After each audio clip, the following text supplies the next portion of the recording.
Hey everybody, how's everybody doing today? So today we are going to be talking to Don Semora of Wizard Tower Games, talking about conventions and some gaming, publishing, and a whole bunch of other stuff. You know us, we stay right on topic. Uh, so, so Laser as al- focus. absolutely, as always, I'm Game Master Roger. This is no, I keep doing that to whatever. There's Decado over there, there's Jason over there, and below me is Don. So there we go. I can't tell my left from my right trying to point on these things. I still can't figure it out. And we're at like almost 50 videos, so it's never gonna happen. Really? 50? So well, I think some of I think there's a bunch of shorts out there. So Oh, yeah. Okay. I was so I like, think oh, that brings the number up. Yeah, the magic AI shorts make the numbers go up. Um, so yeah, what have you guys been doing this week? I went to Page, and so my normal weekly game uh, did not run, and instead Ken, when we came back, ran a Fallout game with Ashes Without Number, Kevin Crawford game. Those are fantastic. it All was those games. excellent. Yeah, that was That's a good cool. time. What have you been up to, Ducato? You get anything? I didn't buy Interesting in? anything, shockingly enough, No. but I did start Shadow Dark for my Thursday night group. So I got Nice. 4 players for that, and 3 of them had never played it before, so they were fans. So we'll continue that for a while. Nice. Yeah, I'm planning on trying that for 5 to 6 weeks or so coming up soon, I and we'll see like if it. we're going to stick with it. We'll see. Yeah, Jason, you were in the Fallout game. What you do any other gaming? Just playing Fallout on my PC, man. I'm sure That's that it. I did I that was going to too. say I'm sure that you put about 40 hours into Skyrim, but I know Uh, you've been no, Fallout not talking. Skyrim. Yeah, I've taken a little break from Skyrim. Doesn't mean I don't love it. No, I've been playing Fallout. I started Fall. I played Fallout London. It was great. And since I had to reinstall Fallout 4 onto my PC to play that, I started playing Fallout 4 again.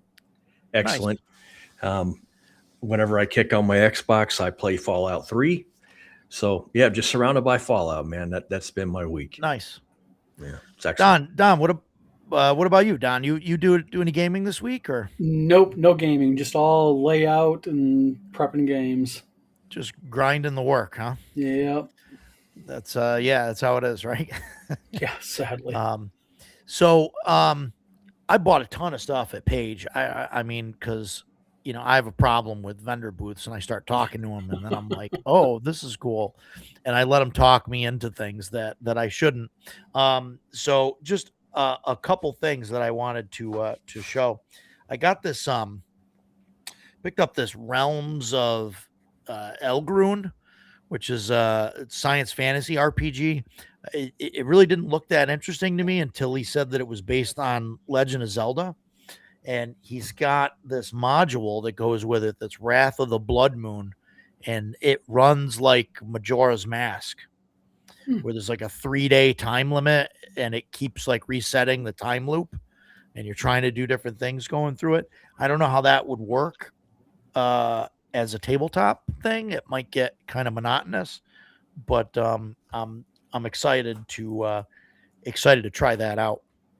Um, I also got this an infinity of ships. I think Hmm. I think Questing Beast had looked at it. It's pretty much system agnostic, and it's just for any sci-fi system. It's just got a bunch of ships, ship art, and just ship like charts and tables about different rooms and different parts and pieces that are Does on it a ship. have interior floor plans for that, or Um, is yeah, I didn't really see there's a few, I think, um, but not a whole lot. Yeah, so some of them have like a ship layout that's sort of like for like okay? a little module type of thing and shows where things are, but not all of them have that. It's mostly just ship design and then a bunch of charts to do different things with, just to randomly generate stuff, and mostly in a lot of pictures, of all the different ships. I think it'd be cool for some sci-fi games to run that. And then Cannibal Publishing had this Shadowpunk. So this is Shadowrun for Shadow Dark, nice. basically. And I know Jason's into Shadowrun, and so I got a copy for him as well. This is from William from Cannibal Publishing, put that out. So that's kind of cool to take a look at. Other than that, yeah, ran into and talked to a ton of people this weekend. Jason Vey, Stephen Chenault, Chuck Cumbo of Troll Games, right? I talked to those guys. Those guys are fantastic. Alex Kammer from Game Hall Con. I was in an Alien game of his. Talked to him for a little while. First time I met him. Scott Legault, Rising Phoenix. Yep. I got to talk to him for a little bit. Mike from Thunderstruck. Joe Block. Erica Lowe of Talon and Crow. She ran a Ragna board game. She was absolutely amazing. Troy and William from Cannibal Publishing. Duck and Crow Press. Ran into James Mello. He writes modules for Shadow Dark. And of course, some of my favorite GMs, Matt Elias, George Hardy, and Cyrus Dwayne were there, perusing stuff. So I've gamed with those guys before, not this weekend, but they're a fantastic crew, and I believe they'll all be at CNY in June. Excellent. But yeah, that's what I've got. So that was that. But yeah, that was a long weekend. So Don, so we're here to talk about you, so might as well talk about you, right? So this is sort of gaming adjacent, but I don't know if a lot of people know this about you. Now, back in December, I noticed that Home Depot was selling an almost full-size R2-D2. Yes. Like 85% scale or something like that. It's like 92%. 92%. Okay. All right. So 92% scale. Yeah. And there's a lot of people out there that have been trying to, for like $300 too. Yep. But not all the stores got them. Mine locally never had them. Yep. Which is probably for the best, because I probably would have bought one. They're big on the secondary market. You'll pay $600, $700, $800 for them. Sure, I bet people just go in and just scalp them, probably. Yeah. But there's a YouTube channel out there that step by step kind of goes through making it more realistic, called Falcon FX Studio. Yes. And whoever's making those videos sounds a lot like you, Don. You know what? Because that's my model building channel. I just started it, and the R2 was my first thing I did. That's fantastic. So you do model building, you do scale models for props and stuff, right? I do movie props, studio scale models for Star Trek, for Star Wars. I did Kathleen Kennedy, her X-wing that was in her office that was studio scale. So I do a lot of stuff like that. That when you say studio scale, is that like the really like huge ones that you see that they use for like for filming and stuff? Yeah, it's 1/24 scale. So like the X-wing is like 26 inches long. The Y-wing is about 28 inches long. Cool. I've got a 38-inch blockade runner. I'm going to be starting here on the channel next week. Awesome. Yep. So just a whole bunch of stuff. Yeah, I do a lot of studio scale stuff. Do you build this stuff from scratch, or is there like you start with a kit usually, or? Well, you have to understand a lot of these are what they call garage kits. So what they are is there's a what they call a master made, which is a pattern, and then there's silicone molds made, and then you pour it with full resin is what you do. And 3D printing is now getting more and more like in our large formats that we have. We do a lot of 3D printing and stuff like that. So. Yeah, 3D printing has definitely come a long way. Yeah, it's really not a good idea though, because people are making these things out of resin printing, and they don't realize that resin is cured by exposing it to UV rays.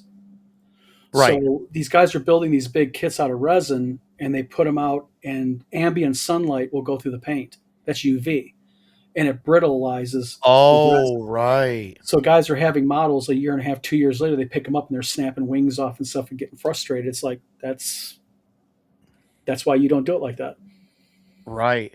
So That's so you wouldn't use resin, or could you coat it with something, or how does, I've tried a lot of different things. I've tried like using like heavy black primer, thinking it was going to block the UV, but they get brittle after a long time. so there's really there's nothing you can do about it. Not really, no. So the best way is you just use just casting resin, which is like a polymer plastic resin, and do it that way. I've seen some people that do like like they make the stormtrooper stuff. Yeah. What they'll do is they'll 3D print like the pieces and then make a silicone mold Yep. from that, and then use whatever some kind of a resin or I guess I don't know. Yeah, they're using 3D printing to make the master. Yeah. Which is like a pattern, like this. That's the octagon port for R2D2, for the Home Depot R2D2. So you make this is 3D printed, and then make a resin mold of this, and then pour resin, by a company called Smooth On. It's a plasticized resin into it. And then you can go ahead and you can have something that's more stable, if you will. So, That's yeah. cool. And with the R2s, what's so popular, you're paying $300 for almost a 92% scale R2D2. And I mean, you probably went to my channel. I mean, what I do is I make them authentic. I add the data ports to them. I add electronics to them. I do all the bells and whistles to them. So, yeah, that's fantastic. So I do a lot of model building on the side. Here's a great Star Wars question for you. Is it the is it the executor or the executor? Executor. Yeah. Jason wants to argue with that. It's per canon. It's called executor. So Canon doesn't apply to Disney Star Wars. That's true. I was going to be snarky when you said you did the X-wing for Kathleen Kennedy. I almost said, "Does she know what that is?" I'll give Miss Kennedy one thing. She knew what the T65 Red 5 was. So we got to give props to it. So Is it T65A1? She is actually quite knowledgeable. But really, well, scary. Would reflect more in the movies. I should stop. I'm going to pass on that one. Hyperborea at the con. We have Hyperborea. I think somebody was running it at CNY. I think Bloodworth ran Hyperborea, didn't he? I think he said he did. CNY. No, he's gonna. He didn't run it then. He didn't. He didn't run it last year. Okay, No. I thought somebody was running it. But he's planning on running it this year. What about WizardCon? You got somebody running Hyperborea out there yet? Not Hyperborea, not yet.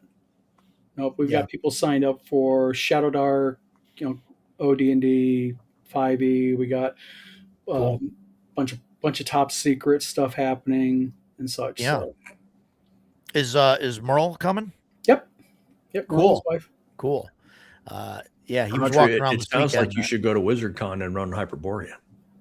Yeah. That's what I heard. Yeah, I'm going. I'm going to WizardCon. Yeah, I'll be coming to CNYK. I'll run D20 Delving, and I'll run cool. Gangbusters. So yeah, D20 Delving. Now you mentioned that earlier on another stream. That's the board game. That's the board game I do at Tim Cask. Yes. Okay, cool. That sounds like fun. Is that like a dungeon type? It's a dungeon crawler game, and all the cards have a QR code on them. And when you scan the QR code, you hear Tim Cass reading the card. So. Oh, that's cool. Yeah. That's neat. That's neat. Yeah, but a good thing for him, for his legacy, I think. Yeah, it's awesome. Yeah. He's got his voice out there for forever. Yep. Like James Earl Jones, right? Yep. So you do a lot of miniature building and stuff. I mean, you called it something different than miniature. I don't want to insult it by calling it miniature building. No, you're fine. Okay. I do a lot of large scale model building. Large scale model. Okay, that's different than miniature. Yes. What do you apply any of that to Dungeons and Dragons, or like do you build terrain and stuff and all of that, or I never really got into heavy terrain because I'm really more old school, So I might have like a battle map or something on my dry sure, erase mark something as they're mapping or going through it. Um, the large scale model building really doesn't transfer over well to D&D because everything I make is 2 feet long, 4 feet long.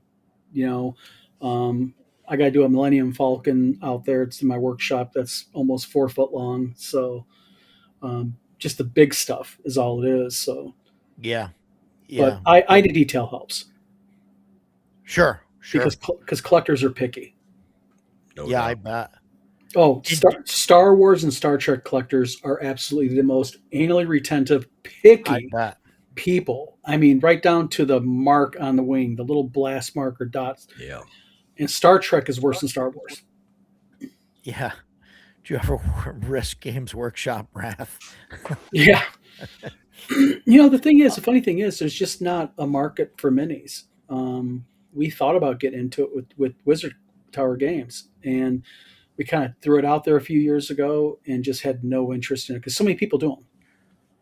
And you can go Yeah, now buy a resin 3D printer for what, right, $90 now, right. and Yeah, and you can print get off a decent bunch of them. results. Yeah, I've got an FDM printer. I've print some minis and stuff on it, mostly for monsters and things for the table, yeah, and it's fantastic for that. I do a lot of terrain, like as I need it, and I got to be careful not to fill up my house, with all the stuff. But yeah, I see some cool shit, and I'm like, oh, I got to print a ton of that now, and print it. yeah. And it's definitely cheaper than going out and trying to buy even $5 a mini, or Hmm. or Games Workshop pricing. It's Oh yeah. great, $30-$40. I mean, they're high quality. They're nice, don't get me wrong, but I just Hmm. that's a game I can't afford to play. I guess. It's like large scale model building. I get people that contact me and they say, I want like a 40-inch, enterprise. And I always tell them our next thing, I'm like, you may want it, but when you get it, where are you going to put it? Yeah, And yeah, sure enough, they'll order one. I'll ship it to them. They'll be like, damn it. I didn't know it was this big. Oh, I'm like, I tried telling you, It's I mean, 40 inches. yeah, oh yeah. Oh, it's common. 30-inch, 32, 40-inch, 48-inch models. That's real common with the big I, collectors. I used to have the Lego Executor, and and I think it was 48 inches long. It was something like that. It was wow, it was tremendous. One of my favorite builds of all time. Wonderful model, and I loved having it. But it got to the point where I was like, this thing yeah, is taking up a whole lot of space, and I had to get rid of it. It was a good investment. I made twice my money on it. Legos will always sell well. Oh yeah, Um, they just came out with the Death Star, I think. yes, I think this is their third or fourth version of the Death Star. Yeah, with the interior cutaway or Yeah, something. yeah. Yeah. yeah. That one's like flat though, or something, isn't it? It's not No, like this is a it's round. This is like a 3D. round one that's cut away. It's the new version. Oh, okay, Look, okay, Yeah. I had the original Death Star 1. I really wanted the Death Star 2 because that unfinished, that construction thing Yeah. looks super cool, but I couldn't afford that thing at the time. Mhm. yeah, But the Death Star 1, it was a fun build, but I wouldn't say it was a great build. But the model was very cool. There are tons of miniatures. Every scene is encapsulated in this thing, so it was really cool. I have a model question for you. Sure. You were talking about how the Star Wars and Star Trek nerds are super picky about the models, Mhm. and that immediately got me thinking. When you think Star Trek, you're going to think about the Enterprise, regardless of which version. It's the Enterprise. That's what you think of. Whereas Star Wars, X-wings, TIE fighters, Y fighters, A-wings, Mhm. the different space stations, and all the terrain vehicles, all the Yep. the land vehicles. Um, when you set about to make a model, either Star Wars or Star Trek, which particular franchises models do you think are more difficult? I think the Star Trek, in my opinion, the Star Trek fans are more picky about the very fine details, but the Star Wars fans want, I don't know, more, I guess. Well, they kind of have unique problems with each. The Star Trek problem is whenever you get into something like the refit, Mhm. they call it the Enterprise refit. There's a thing called Aztec painting. Are you familiar with it? I'm not. The Aztec paint pattern is a 6-color pattern that's metallic, that's just slightly colored. So when you hit the light, it kind of hits all the panels. And that's really time intensive. It takes about 3 weeks to paint that on a model. And that's if you're working on it for 4 to 6 hours a day, literally. Okay. Wow. So for Star Trek, the refit is the picky one. But for Star Wars, probably the original Star Wars New Hope, Empire Strikes Back, Return of the Jedi, the first 3, those are the most difficult. Because what people do is they pull screen grabs. And, it's like the Millennium Falcon. Millennium Falcon is probably the most difficult model to make accurately. Right. Because what people don't Going on realize, the exterior of that vehicle. yeah, because there's 2 versions. Mhm. The New Hope version, which is the first Star Wars in '77, has different landing gear than the Empire Strikes Back Return of the Jedi version. Yep. So you have that, and then the paint patterns and the specs on them are different. And what people don't realize is all the artists signed the Millennium Falcon on the Empire Strikes Back, and their signatures and their names are written on the models and sit in little hidden places. And the Wow. collectors, Cool. yeah, the Oh. collectors want that, and they want it in the same way they wrote it. Wow. So, oh yeah, the Millennium Falcon is an absolute beast to paint. That's very cool. Yeah, That's crazy. Yeah. For me, it would be Luke's X-Wing, probably post Dagobah. that's the next one that's most difficult to do. There you go. Yeah. It had. Red 5. Yep, Red 5 it's called. And Yep. you get guys that they want a Red 5 and they don't realize that, when you're dealing with these collectors, there's actually specs where they took literally the guys at the ILM took a paint or a toothbrush, dipped it in paint and just took them and spattered it. And the collectors want those spatter marks in the exact location. That's so cool. Boy. Yeah, it's crazy. Yeah, that's That's nuts. excellent.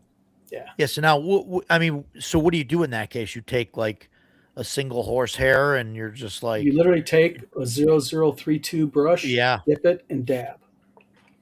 and just trying to match it up. Yep. But I've done over, I think I've done over 50 Millennium Falcons and probably 50 or 60 X-Wing Red 5s. So, I mean, I just, I have my image references because a lot of that stuff you have to get it just right. Because again, high-end collectors, they're paying you good money and they want when they say I want it authentic, that's right there, Yeah. Wow. Wow. Do you have a favorite one that you do that it's like you like this isn't a giant pain in the ass like I love building the Y-Wing. why one? I love all the piping on the Y-Wing. Yes, I dude, love the the detail. Yeah. Man, I had the Ultimate Collector Series Lego, and I'm going to keep talking about the Legos. If we Oh, talk you're fine. No, Lego's great. I mean, they do The- great. the Yeah, the Legos are about our extent of the model building. the UCS Y Wing. Like in the movie, you can see there's lots of stuff going on the Y Wing, but when I started putting that together, because the UCS is really high detail. Yeah. I was astounded by all the detail that is on that thing. It's the number of pipes and tubes. Yep. Absolutely incredible. One of my all-time favorite models for sure. Yep. And Slave 1 is a very difficult model to make just because the way the paint pattern is chipped. And they'll actually want the exact same outline of the same paint pattern. Vader TIE Fighter is actually pretty easy to do, Cool. luckily. So, The Snow Speeder is another one of my favorite Legos. Yes. Again, the UCS, man, because that was another one. Because I got it. The UCS comes out. Every May 4th they release a new one, and I got it. I was like, I'm not really into the Snow Speeder, but I'm not going to miss this year's model, so I went and got it. And man, I started putting it together, and I was like, this thing is badass. Like now I'm a fan of the Snow Speeder. This is so cool. yeah, and it depends on which version you want to do. If you want to do the gray version, which is Luke's, or you Yep. want to do the orange stripe version, which is Big's, and it's like, and that's the thing people don't realize. They're like, well, I want the orange stripes. I'm like, you wear that's not Luke. Yeah. Wait, You what? know? Yeah, they're like, what? It's like, yeah, it's not Luke. So you got to be careful. Very cool. That's cool. Yeah. So you've been doing the model building for a while. Yeah, I apologize. I'm calling it model building. large No, scale. you're fine. I've been doing. I'm happy to talk about model building. I've been building models since I've been 10, but probably about the last 10 years. It was right after I got out of the army. I was married to my wife for a while, and I built an X-wing, or no, excuse me, yeah, an X-wing, and I put it online. And a guy reached out to me from Chicago and said, "Hey, I own a company that sells these things. We want to get into model building. You want to build them for me?" And I was like, "Sure." So I Wow. started building for him. Nice. Yep. That's cool. Fate knocked at the door and you answered. That's Yep, that's right. super Yeah. cool. It's interesting that like you like doing it and then you kind of do it as like a job and then you still like doing it. Yeah. I've seen a lot of people and I've always been afraid of trying to like GM, at a paid Yeah. table or, you know what I mean, to pay for that, because I feel like as soon as you make it a job, I'm not going to like it anymore. Now Well, it's not that's the thing you have to be like, careful about model building. And I always caution young model makers when they say they want to open up a business, because I'm like, listen, when you're doing a model for yourself, if you want to take 3 days off, you can take 3 days off. But if you tell that client, I'll have it done in 6 weeks, I promise you, on the 6 week mark, the day of 6 weeks, you're getting an email or call from them. yeah, And they're full saying it's my on model credit done. there. Yep. So, it takes a lot of dedication, because I run a full line model shop too, along with Wizard Tower Games. I think you've seen my workshop in my videos. And, Death Angel showed up late. We gotta start over. oh, okay. Started from the top. It's the same thing though with like commission miniature painting. It's like that fine line of like, I love painting miniatures. I'd paint miniatures if I didn't play role playing games, Mhm. but like you can easily like cross that line where, wow, this isn't any fun anymore. And that's something I struggle with a little bit. I'm not having fun, but like not making sure I don't do that. Yeah, and the funny thing is about model building is, there's two kinds of customers you got to watch out for in model building. There's, the guy who's the collector. He's got money. Like, I deal with a surgeon in Washington State. I've probably done 50 models for him. They got money. If you tell them it's going to take me 5 months, they're like, okay, who cares? Take 5 months. But then you got the guy, and I'm not trying to knock anybody for this, but the worst kind of collector to get is the guy who saves up for like a year or two to afford it. Yeah. And then he's like, what do you mean It's very 6 weeks? personal at that point. Yes, it is. So you have to really be careful of that and really make sure that you have your boundaries set with them, because being late on model building is very common, because you can run into issues. Sure. You show them a production image of you in progress doing it. They don't like it. They want it done differently. And you also, before you start the model with the customer, it's really good to kind of like I've got a whole checklist I do with them, because if they say they want a Red 5 X-Wing, I send them photos. This is what I've done before. Here's 4 or 5 of them. Which one do you want? Because everybody has a little variation, and of course it's always the one that's most detailed they want. Yeah. Yeah. Yeah, I do the same thing. I'll get, right now I think the tough one for me is, or the one that's a little bit more complicated, is like if I do Games Workshop stuff, because I don't play those games. I mean, I paint some of their models and stuff for my own use, but I use them for role playing games.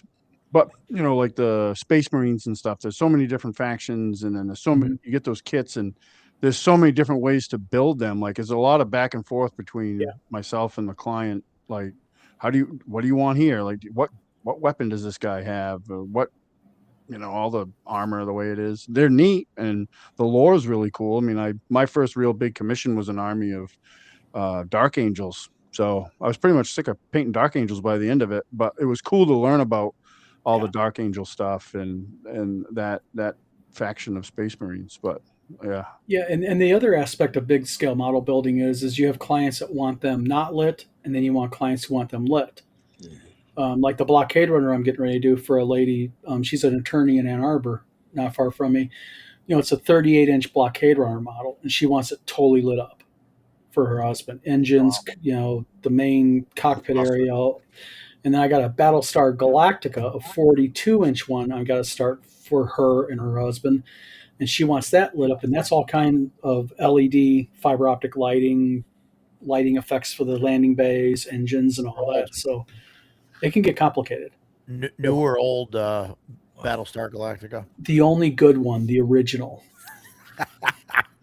I watched the newer one. I didn't think it was that bad. I think the newer series is better than the original series. I love the fact they still had used phones. They didn't have laser guns. Okay. They had. I mean, I love the newer version, but as far as the ships go, I just love that The old old stuff Battlestar Galactica. It's just okay. I like that crunchy look. All over. I did like the start the I don't know what it's called. It's been so long since I watched it, but the good guys Starfighter was always like Viper? super cool. The Viper, yeah. I always liked that when I was a kid, like that. They'd launch out of those tubes and go matter out. of fact, right there, I've got a 28-inch Colonial Viper. Nice. Oh, cool. So yeah, cool. That's so awesome. yeah, model building is definitely can be a don't get me started on it. We'll be here all night. Yeah, my daughter will be calling me. Hey, and I heard you're gonna have some of the stuff on display at WizardCon. Yeah. Now, that's cool. Are you part of a group or something? Like, there's going to be other people that have stuff there, or is it just your I'm going to stuff? have my our Falcon FX table. It's going to be there, and we're going to have let's see what we're going to have an R2 and R5, 3-foot Millennium Falcon, bunch of studio scale. We got X wings, A wings, Y wings, Star Destroyers. Oh wow!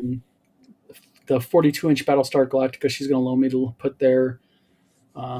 Just a whole bunch of studio scale big stuff. Wow, cool. That's awesome. Yeah, that's going to be great. You've got like an area or a room or something you're going to have all that stuff displayed in, or? Yep.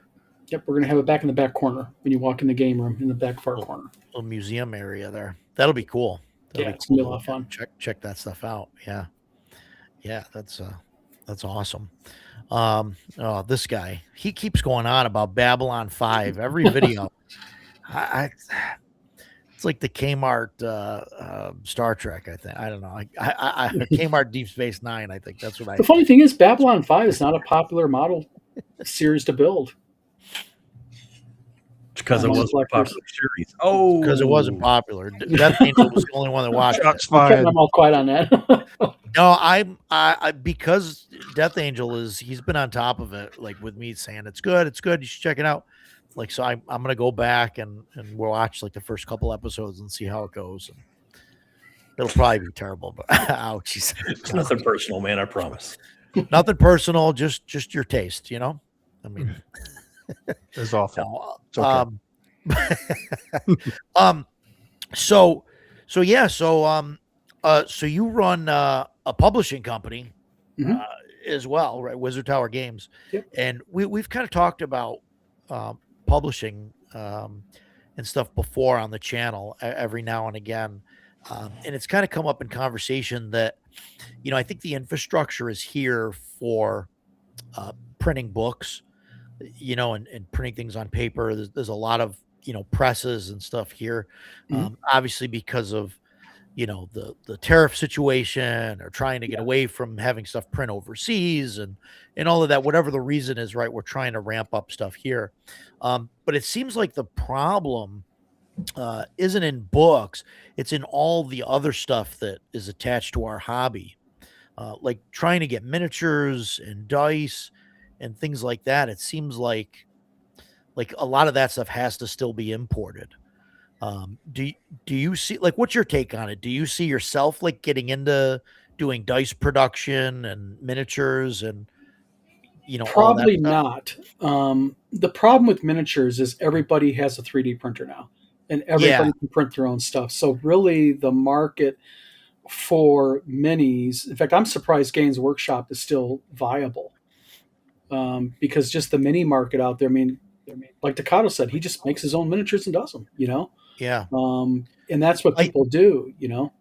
I think the Games Workshop miniatures hold their value only like for the same reason that Magic cards are just pieces of paper and they hold their value. Well, they tie inside the game into their minis. Yeah. And they're very strict on their IP. You get caught printing anything Games Workshop from a, like they'll come after you. Wild, they'll go after you. I mean, well, and they have to. They have to, because if the one time they don't, that opens it up for everybody to do it. Yeah. And the problem with dice is there's already a couple people who make dice in the United States, but the tariffs have definitely took a hit because, like with paper with us, Sure. paper used to be bought from China. You'd buy it by unit, by pallet. Then the tariffs hit, and the retaliatory tariffs at one time was 125%. And at one time we had like 70 grand in customs of paper, and our tariff was 97,000 on it. And I was like, send it back. I mean, Yeah. it's just you got no choice. So, and the problem with the U.S. paper suppliers is how they responded to it was they said, "Oh, really? We're raising our prices." Yeah. So they raised their prices by 40%, but the market's stabilized now with paper. So U.S. based supplier for paper and all that. So yeah, it's interesting. I'm in, and maybe I'm like a little bit slighted in some of this, but like walking around the conventions, I've seen a couple things where like Kickstarters that I've backed, and the books are there, the books are getting sold, and I don't have my copy from Kickstarter yet, and that's because I'm waiting on, dice or minis that are part of my, all in pledge, to get manufactured and sent over from China. And so it's kind of a shitty situation, I think. Well, that's the big key here is the key. And I think, in some ways tariffs, I think have hurt us economically on the whole. But I think for smaller creators, tariffs has also maybe helped us because it helped us rethink how we do business here in the United States Sure. and look for American made if possible, that type of thing. Dice are easy. Things like dice. I mean, hell, you can go on Amazon and get 30 sets of dice for $30. I mean, it's just insanely cheap. You can go on Amazon and get dice, but Knave too. Yeah. Well, I don't want to get into that argument. Paul likes to disagree with everything I say. He's right. Knave 2 was a problem. The game is fine. It's just it was like $50, and it's a half size book that's like 40 pages. It's just like way. It's also pricing. I mean, pricing is a big thing. It depends where they get their books at. Yeah. You go POD like through Lightning Source, and a lot of people don't realize is, and I really stress this a lot is, a book is not a book is not a book. I mean, Lightning Source like Amazon, they bind fast. When that book goes into, they call it a gutter sleeve on a binding machine, and it slides in, and that gutter machine clamps down over that book. Amazon literally goes clamp. 3 seconds later, let's go of it, and it shoots on instead of letting it sit for 45 seconds like you're supposed to. And that's why you get a better bind, because pages tend to stick better when you bind it properly. Same thing with case bound, but so many creators are price driven. Yeah. We're getting ready to do 1,000 books for. I can't say the company because I'm under NDA, but we're getting ready to do 1,000 books for a small company out in the Midwest. And what I liked about them is we were not the cheapest bidder for them. They could have got it cheaper. Wow. Okay. They could have went POD and got it a lot cheaper, but they were like, no, we want better quality. So Nice. Because they know that their reputation relies upon their book. If you buy a book and you're playing and it falls apart after 3 months, you're going to be pissed. Yeah. Yeah. For sure. Yeah. And so you're printing everything in house now? We are once we get our binding operation back up and running. We had the fire. I know. Yeah, there was the fire next door, and you had some damage. We have machines sitting in customs right now from Germany. So yeah. Okay. Yeah. So everything soon in house. We print, bind everything. Yeah. Nice. Cool. Yeah, that'll be awesome. And you'll be doing. So you're not just printing your own stuff. You're publishing and printing other people's stuff. We're gonna begin POD, but we're not doing onesie twosie. We're gonna do case quantity only, so like 18 to 24 at a time. So we'll be offering POD services based upon minimal quantities. I don't want to get into somebody saying, "Hey, I want one copy of X." I mean, that's just not worth my time to fire up my printer, print it, cut it, bind it, and send it out. But people want like case quantity of 18 to 24 books minimum. I think is what we're going to get into. So you're Cool. aiming. But we also do. We'll also be doing card games too. So we have card cutters and all that. Oh, nice. Yeah. Nice. But so as far as like the board, like so card games, but if you get into board games and stuff, plastic pieces and all that'll still have to come. Well, we're the board games that we're still able to produce board games, but it's going to be strictly for us. We're getting into publishing now, also other people's games. So if somebody hires us to develop the board game for them, we'll produce that board game initially for them, and then kind of show them through education how to get it produced more mass and cheaper. Okay. Yeah. Well, like I said, that was just something that came up in a few conversations where we were talking about, the printing industry and stuff like that. And It's a it's tough amazing industry. now. It is. And it's amazing now the print on demand, like how much that has kind of come along in the last few years. Even drive through, some of the books now you can get with a stitched binding. And I don't know how they're doing that print on demand. Well, Um, with Drive Through RPG, they go through Lightning Source, and yeah. Drive Through RPG offers saddle stitch, or not saddle Yeah. stitch, excuse me. They use case bound and perfect bound only. Are they offering saddle stitch now? There were a few things. I believe it was that it was stitched binding for like a few books on there. Are you talking about for hardcover? Yeah. Okay, it's not stitch binding. What they do is they add what they call a bind stitch to it. It's at the very end of the bind. That it's a sleeve that goes Oh, in and they okay. spiral. Yeah, it's case bound is basically what it is, but it's an upgrade is what you can do. It just looks Okay. nicer. So it's not an actual stitched. The end is stitched. Yeah. It's a special add-on to the case bind machine that Okay. when the case bind goes through before you put the case on it, it runs a stitch at the end and ties the paper. Okay. It's a nicer look, is what it Yeah. is. Yeah. Interesting. Yeah. I've seen that in like a few things. And so, Yeah. I mean, but it's better than, than books that I've seen come off, print on demand from, even 10 years ago. Oh, absolutely. Binding has come Yeah. miles in just the last couple of years. Oh, I guess, Matt, they used to offer it and stopped. Okay. And brought it back as a limited test. Yeah. So, okay. What they're doing is they're trying to appeal to a higher end customer. Is what they're trying to do. Sure. Yeah. So that's cool. To have, a printer and stuff here, printer, publisher, and all of that. And I know, you've got some stuff. You talked about a board game. There's, I think, an RPG coming, right? Yep. Stars and You've got Sales some with other Polly Kid. things down Yep. the pipe. You've done the Gangbusters stuff, Yep. which I can't wait to get some of that to the table. Yep. And that's going to be fun.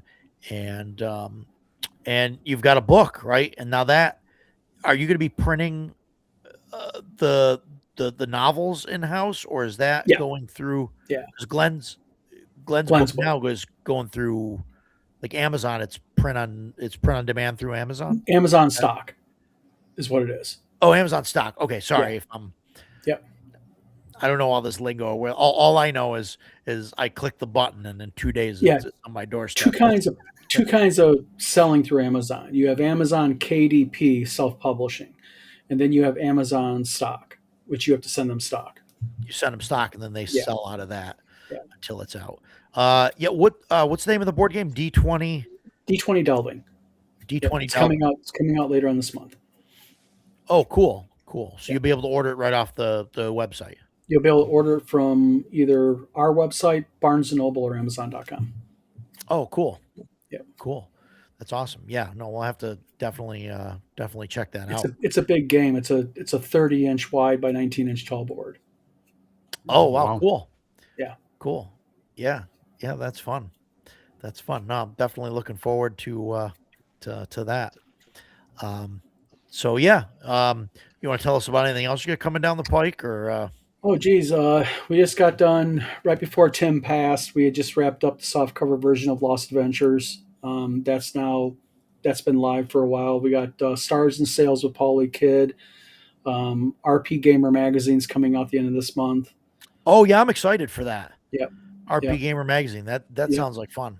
Yeah, that's got content by a whole bunch of people, a whole bunch of different creators. We've got Realms collectible card game coming out in probably late March, early April.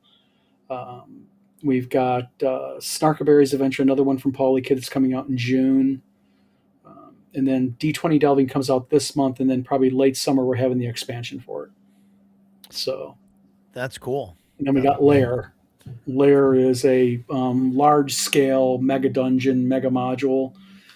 And then we have an official licensed product that we're going to be announcing probably here in about 2 weeks, hopefully. Yeah, I've heard talk about that. Yeah. And, so I don't want to dig too much because I know you can't talk about it. So yeah, but tell us everything you know now. it's an old school style game RPG. That's about the best I can say. Yeah, So, no, I understood. Yeah. But announcements for that will be coming down. Yeah, the main company will be announcing it probably. In fact, hopefully, they were supposed to have announced it in December, and they stepped back from it because there was some logistical issues that we're handling because of another person, and then had to do some rewriting of the license to accommodate it, and then so they're telling us now probably mid to late January. It's already the 20th, so we're hitting mid to late. So, but once they pull the trigger on it, then we can go full blown with it. Nice.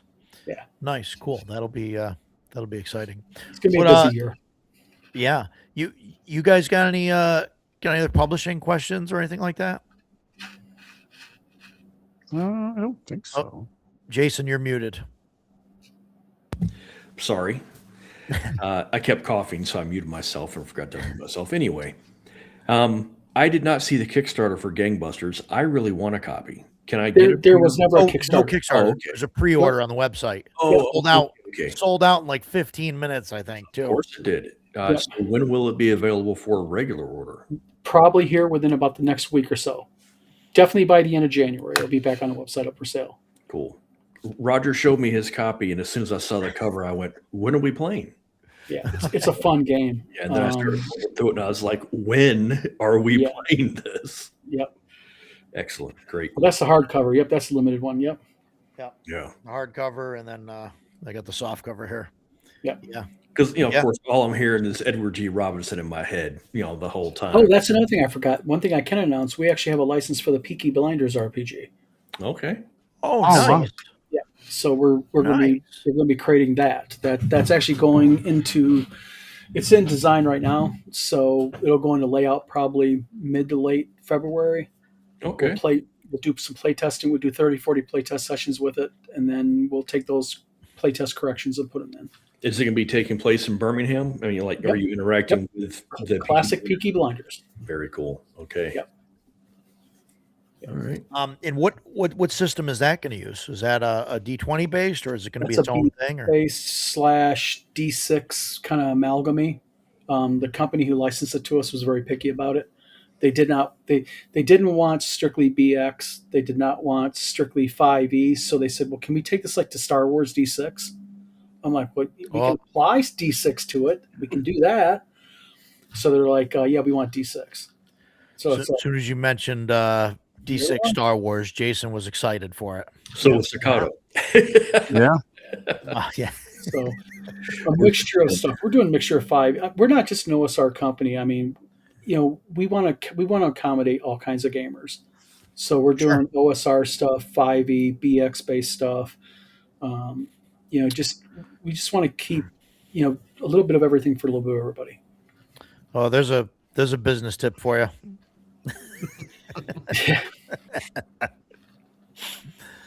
Just in case, if you wanted to get in and swoop it up, make the Babylon 5 RPG. We might know someone that would want to work on it. He would be qualified. He's definitely qualified. Yes, he would be. Maybe overqualified. I don't know. But so that's cool. No, I'm looking forward to seeing what's coming down the pike and ordering stuff. Appreciate it. That'd be really fun. A lot of the stuff that you're talking about, seems really interesting. Like I said, I'm I'm in. Just Yeah, we had a send me- major. We had a with our shop being down. We had a major interruption of operations. Yeah. Late summer, and you know, at first we weren't sure how insurance was going to go. We weren't sure about nothing because it didn't happen with us. It was next door, but it damaged us because of water, and it was just like, what are we doing? And I'll admit, I mean, we were at the point where it's like, I'm getting ready to step away from this. This is just, my luck is just not hitting, prime numbers here for me. And then everything kind of just melded out and worked out. So I was like, okay, Yeah. That's good. but Yeah. Well, that's good. then got the convention. God, Yeah. I'm a sucker for self abuse. I'll tell you what. I hear you.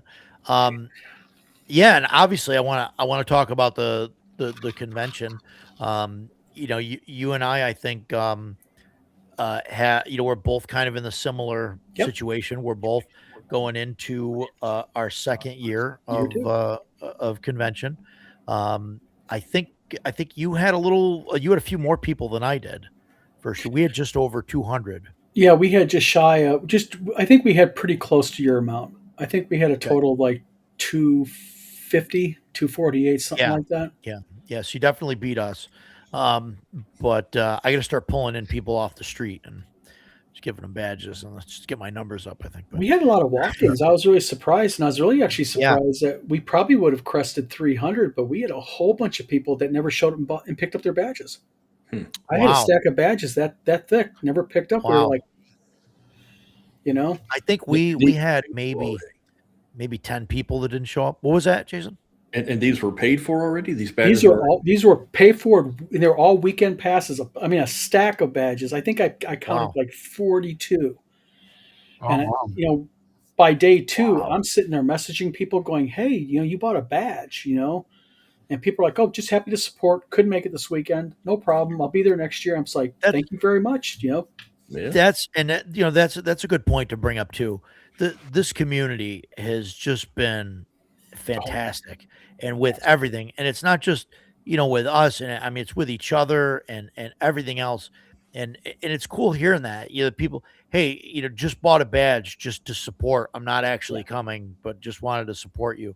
I mean that's fantastic. Well, and the creators also. Eric from 10 Cars Tavern, Darlene showed up. Merle Rasmussen, the Gygaxes showed up. Rob Conley. I mean, it's just the community that comes in, and we were a 1-year convention, and Darlene's like, I'll show up. It's like, That's wow. awesome. Yeah. That's awesome. And we had a handful of people here that were willing, to show up and come down. It's just fantastic. Greg Gillespie came down. Yep. Eric Tenkar, he's offered to move tables and help out and all of this. Joe Block. Joe Block, Yeah. Came down. He's more than happy to come up. We had Bloodworth here. It's just fantastic. All the people and everybody's just wonderful. And we had a great time here. I heard your convention was fantastic. We had no problems at our convention. In fact, we had one issue with a guy who had a guide dog, and the dog was growling at people. And we just had to say, hey, listen, you got to put your dog on a leash. That was my only problem all weekend. And I was grateful for it because I was like, oh, God, hope somebody doesn't get drunk or, don't have a fighting couple. You just don't know because you hear horror stories. Yeah. But Buzzsaw's making a comeback in the next convention. We had Bloodworth ran a Fallout game, and Ducato was in it, and a buddy of mine that I work with and his son was in the game, and his son found like a chainsaw or something. What was it? No, he played the robot. Was it Mr. Handy, the floating with all the arms? The saw mod. Yeah, and he was pretty quiet. Like he's in a group of adults. The only person he knew was his dad, And then he came out and like I don't remember the first thing we fought, but like he used the buzzsaw thing on that robot and just eviscerated this thing. And then we all were cheering, and then he got into it and he started doing it more and more and more. And Bloodworth was like, I don't really think this game was going to be that graphic, but okay. You have it was great. rotaries all in a robot. Yeah. We'll be No, and playing. he loved it. He loved it. He's coming back next year. Is definitely going to jump in the Fallout game again. Yeah, Double D showed up and was broadcasting live from the convention. But think about this, Roger. Think about what that kid did at your convention. Because of your convention, you just hooked a young man probably on a lifelong of gaming because he probably had that experience. Yeah, and I had put a bunch of the basic fantasy rule books and stuff that I had, along with some dice sets and like a couple fold out maps, into like a basket, and they did the basket raffle, and that kid won the basket. Ooh, nice. And so he's running for his classmates and stuff. That's awesome. Too, with that, yeah. That's awesome. So it's fantastic. It's just he was on Bloodworth had him on his channel for a live too. Yeah, I got him. It was great. I got him. That's on, cool. Yeah. That's cool. Yeah, it was very cool. Yeah, it was awesome. So I think CNY, like I said, we had a little over 200 last year. This year we're looking at probably 300 people. Good. Is about what we're looking at. Well, but I mean, we don't. I mean, I talk about CNY all the time. So, what's new at WizardCon? Oh, geez. Just besides, well, we just kind of listen at people. We sent a survey out to everybody who came at the end of WizardCon, and we just asked them some basic questions. What do you like about it? What didn't you like about it? And how can we improve it? That was pretty much the 3 questions we asked. Yeah. And we just kind of looked at what people liked, what they didn't like. Bars are going to be open later, full menu. Restaurants going to be open later. Moving the vendors outside the gaming area, so it's direct. You got to walk through the vendors to get to the gaming space. We're being more picky about vendors this year, so we don't get the tchotchkes and just the people selling, little bits and pieces. So, our vendor list is a lot better. It's more gaming oriented. Yeah. So, it's interesting, the vendor thing, like, and I've been this way from the beginning, but I've really been adamant about not duplicating vendors. Like, and I don't know how long I can do that. If we grow to a certain size, that might not be possible. You're going to have a hard time doing that as it gets on. But yeah, I don't want to try. Like, I'd like to have people that are doing different things. Mm-hmm. I don't want anybody having to compete with each other. And I don't know. I consider, like, CNY, like, and us 3 have talked about it, and along with the rest of the group and stuff. And like, I don't want to be, Paige. I don't want to have, like, I think he had 800 people or something. Was it last year? I think, or maybe it was first year, 800. And then this year he's got to have 2,000 people at least, 2 tickets, whatever. And I think that's too big for me. Like I don't want to grow that size. I use North Texas as my pattern. Yeah. No matter how big we get, how popular we get, we're capping at about 500. Yeah. We'll never be above 500, just because I want that intimate feel. Right. And that was some advice that Tim Cass gave me before he passed on, because Tim was heavily involved in WizardCon with planning of it and gave me a lot of advice. And like Tim said, Tim goes, Don, keep it small, keep it intimate. So it broke 3,000. Yeah, that to me, that's I mean, good for him, like that, if that he wants to grow and be this huge convention. Some people like big conventions. That's fine. I just find it, it's hard to even with all the guests, sometimes it's hard. You got to wait in line. You don't have autograph times, things like that, which I don't know. It's fine, I guess.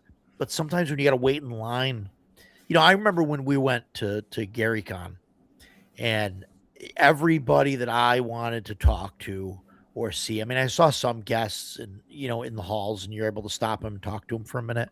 But if you really wanted to get their signature and everything else, you got to wait in line for, sometimes 45 minutes, an hour. just to get a signature or whatever. And I get it, right? There's thousands of people there, and that's like part of the whole thing. But I look at the smaller conventions, and you could just you can go up to like people like Tenkar, and you can have a 20-minute conversation with the guy. Yeah. There's not 45 people behind you waiting, and you only have like a little bit of time. Now, I know that we're not going to attract, well, at least I'm not going to attract big players. But it depends on. I mean, it depends on what you classify as a big player. I mean, I'll tell you right now, if you message Merle Rasmussen, he'll come. I mean, that's the whole thing. A lot of these, especially the older school celebrities, they are so approachable. They're so amenable to help out a small convention, and just, I mean, and they want very little. They want, like Merle. Merle wants a table, he wants a place to game, and he wants his hotel paid for. As long as he does that, he'll drive. He'll drive for you. And they're all so nice. So nice. Man, if he'll run top secret for me, I'll be happy to pay for his hotel room. And I'll tell you what, he will. Merle will be happy to run top secret, and he'll break out the Legos for it too, because he uses Legos to play his game. Excellent. Yeah, so Paul's Tenkar, Larry Elmore. So I mean, there are guys. That's what I was going to say. I gave you my look. I agree that some of the lines at Gary Con were long. But, I'm waiting to talk to Larry Elmore. I'm waiting to talk to Jeff Easley. And it is no disrespect to guys like Tenkar or Double D or Bloodworth or any of those guys. But, let's be honest. We are small-time YouTubers. Even Tenkar, 3,000 or 5,000 subscribers, man, that's nothing. And I'm saying this as a guy that is a panel guest on a 130 subscriber YouTube channel. If I go to Gary Con and I have to wait 45 minutes to talk to Tenkar, I'm going to be like, I've got other things to do with my time. But the thing is I think that, go ahead.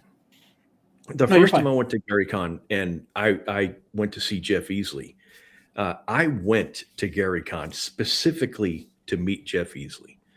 And I waited maybe half an hour to see him.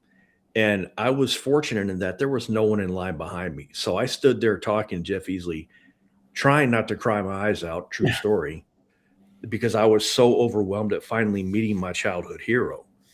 And I sat there and talked to that guy for 20 minutes, and he nodded and smiled and interacted with me for 20 minutes. It was worth the wait. And, there you go, Edgelord, you nailed it. But when you go to a smaller con, you're looking for different things. I really don't feel like that they can be compared that way. If Jeff Easley walked into CNY Con, I would lose my shit because Jeff Easley has entered the room, or Larry Elmore. Oh, absolutely. I mean, definitely. But also the nice thing about people like, Joe Block and Eric Tenkar and such is like I'll give you an example with WizardCon. We have an auction scheduled. At the last minute, my auctioneer said I can't come. And I had like an auction starting in an hour. Eric stepped right up. And Eric's like, you know what? I'll run it. And, Eric's a YouTuber with like 9,400 subs right now. And he's a smaller YouTuber and such, but, he's not Jeff Easley. Definitely. And like, I'm going to EggCon. And I'm definitely going to EggCon because Easley's going to be there. And, there's names that I want to get stuff signed with, but I'm also going to be a vendor and a special guest. But I'm definitely making it to EggCon because of those names. Yeah. But, what's nice about people like Tenkar or Joe Block and the smaller YouTubers like that is they'll step up if needed and they'll help out. They'll give a hand. And, that's they're more like a member of the family at absolutely. At this level. Yeah. And that's why and I want to emphasize again, I mean, no disrespect to those guys. I have nothing but respect for them. And we've had them on the show. We've talked to them at the cons. They are great guys. And I am so happy that they exist and that they are the way they are. I just feel it's different, meeting, Jeff TSR Jeff alone versus. Yeah. Right. Yeah. I mean, I really, absolutely. Yeah. I waited in line to see, Earl Otis. That was my You know, he's like Yeah, my dream celebrity right to meet. Yep. And you know, but like there's no chance of him showing up to CNY, you know. Right. So And you know, this will be a very short segue. I was in line with Roger when he saw Errol Otis, and his reaction to Errol Otis was mirrored my Jeff Easley. Yeah. I stood to the side because I didn't want to distract him. I stood to the side and I just watched Roger talk to Errol Otis, and I was like, I know that look. It was great. But see, I have to ask Roger a question. You just made a definitive statement. You said there's no way Errol Otis come to your con. Have you asked him? No, I have somebody working on it. Go to Facebook, message him. How do you think I got Darlene and such? Yeah. Darlene's another wonderful person. She I was have somebody so cool else when I that met her. knows him that is supposed to message him. Roger, don't wait for that person. I'm going to lecture you. Get on Facebook and message him. I'm serious, dude. I'm saying this is a guy that worked CNY with you and knows you. Yeah. Message Errol Otis. Ask him if he would be willing to attend. Ask him what's your fee? What would you like? That's how I got Darlene. That's how I got all my special guests. I reached out on Facebook, and they're just so approachable. Yeah, a lot of them. I don't. Yeah, no. Most of people are. I you know, sometimes, you know, I feel there's tears right of that thing. And so, but yeah. Let me put this in perspective for you, there, sir.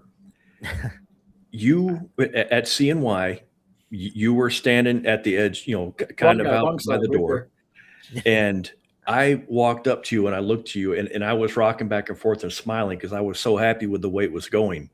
And you looked at me. Do you remember what you said? Is this when I said that even if I lose $2,000 every year, I'm still going to do this? Nope. You looked at me and said, I did this. And I said, yes, you did. You did that. Mm-hmm. Look what you pulled off, man. Yeah. Fucking message Errol Otis and ask him if he'll come. The worst that's going to happen is he says, no, I can't, or I'm busy, or doesn't respond. But you did put it out there. Yeah. All right. Is it on the list now? You're writing it down? I'm writing it On the down. to-do list. Watch this. Roger's going to get a message every other day from me. Hey, did you message Errol Otis yet? Do it yet? Do it yet? Do it yet? But seriously, I have to say, I was intimidated approaching Darlene. I was intimidated about approaching Merle Rasmussen and such. Mm-hmm. And I approached a couple of people and they declined. But, you know, the worst they can do is say no.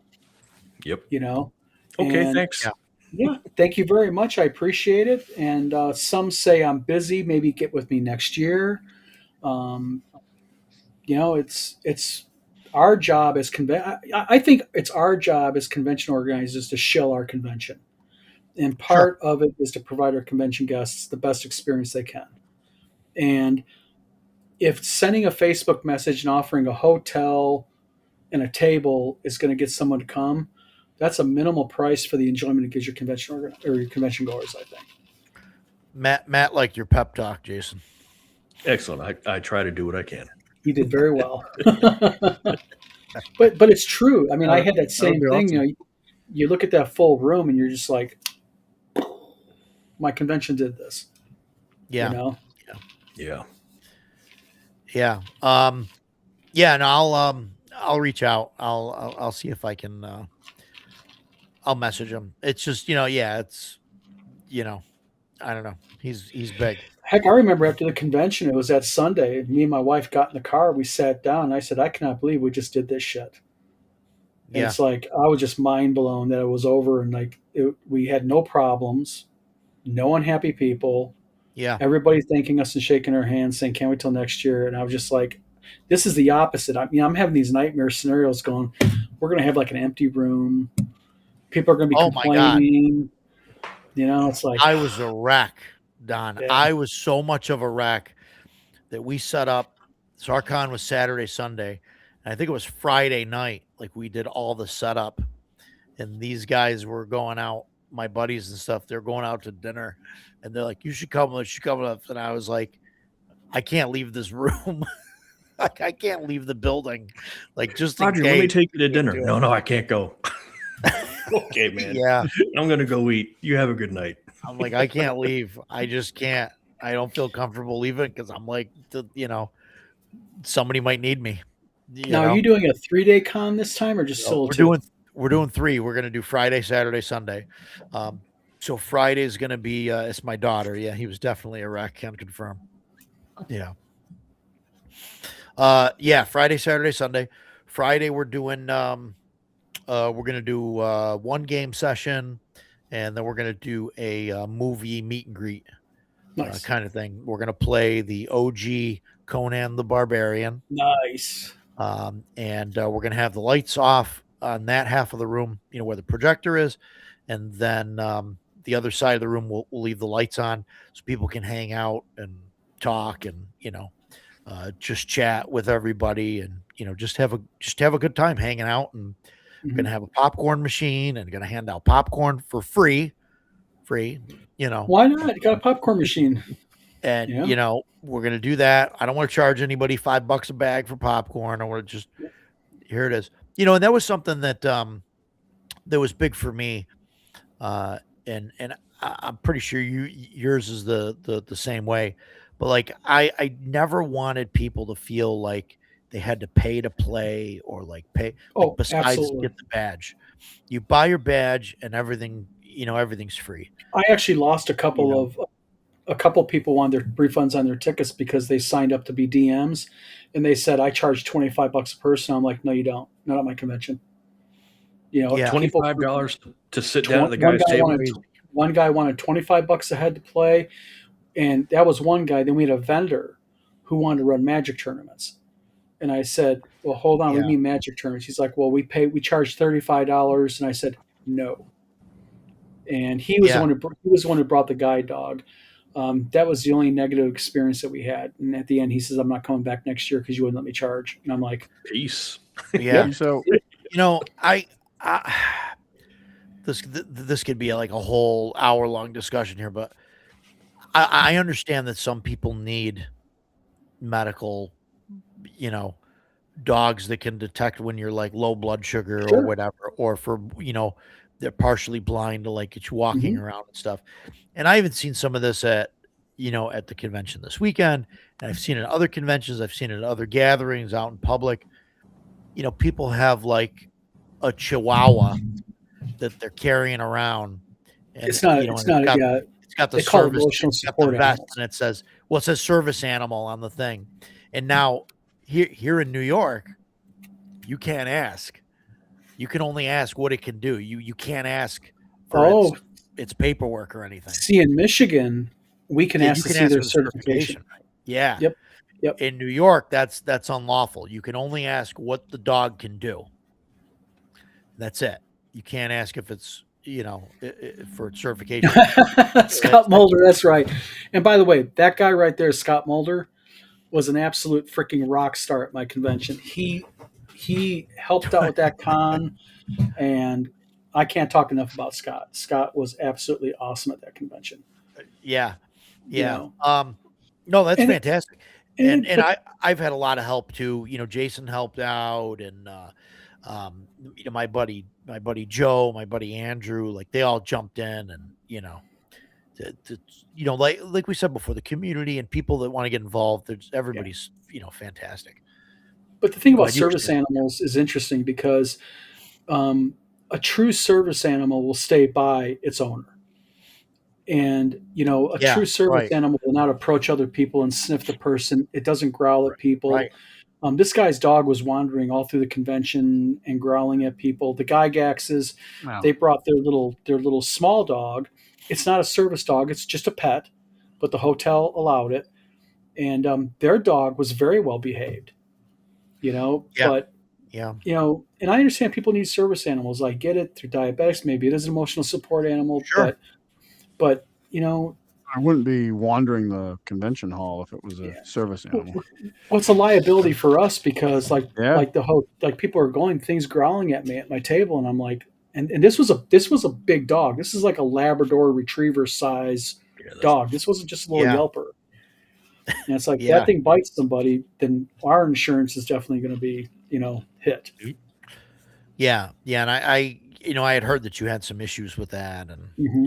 that sucks. And so far, we haven't had any issues, with that. So, and I hope we don't. But But with a 3-day convention running 14 hours a day, I'll take it. yeah, If right, that's the sure, worst I run into, I'll sure, take it. sure, absolutely, yeah. But yeah, it's I don't know.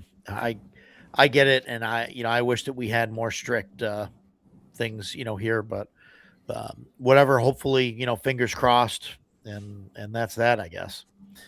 But yeah, I'm not going to talk about the service animal thing because I will go on at length about that.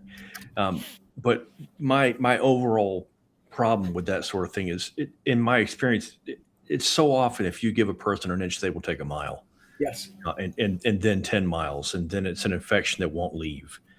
Yeah. And so, just as long as we're following the law and they're following the law, there's really not a lot that can be said about it. That's right. If one side is not, then you got to do what you got to do. Yeah. And as a Yeah. convention organizer, sometimes, and like I said, I'm lucky, my first one, sooner or later, like, Bad Mike said, sooner or later, you're going to have to ask somebody to leave. It's Absolutely. coming. Bad Mike had to do it. From what I understand, he had to do it a couple of years ago. And at the end of the day, that's what goes along just being a convention organizer. It's more. The sum is more important than the one when you're dealing with the Absolutely. entire convention. sure. Vince, Jason's going to vet all of our alleged service animals, so you'll have to show him whatever trick that the service crocodile can perform. It ticks and talks. There you go. Yeah, it's game related. So yeah, conventions. It's interesting. After going like this weekend, I think I really only want to do like one big convention a year. Mhm. Over 1,000 people type of thing. I think I'm to that point. I've done PAX Unplugged a handful of times, and Paige, like I said, is starting to get big. Jason and I were talking about doing Origins at some point. Oh, And bless your hearts. yeah, Well, just really, like a once, or it's just just do a once. bucket list item. That Yep. yes, just do it once. Yeah. And really, that's it. Yeah. Yeah, and I used to have Gen Con on my list, but like, man, I don't know. Just looking at it every year, it's like it was at like 70,000 people or something. Stand in Last line for year. like 3 to 5 hours Oh Yeah. my to get god, in. Yeah. yeah, Yeah, and it's not I even. did Gen Con 51, and I can honestly say that I did not have a good time. That was the first time I ever met Larry Elmore, and that's the only thing that I can honestly say I even remember about Gen Con 51. The rest was too big, too loud, too crowded, too obnoxious. So, but I did get Yeah. to meet Larry Elmore, and that was pretty cool. Yeah, Yeah. I Our mean, biggest one is TotalCon this year. how big is TotalCon? TotalCon, I think, is like 1,200 people, 1,300 okay. people. Okay, And that's but bigger the way than I the way they do it, it's really sprawled out, so you don't feel so on thought. you.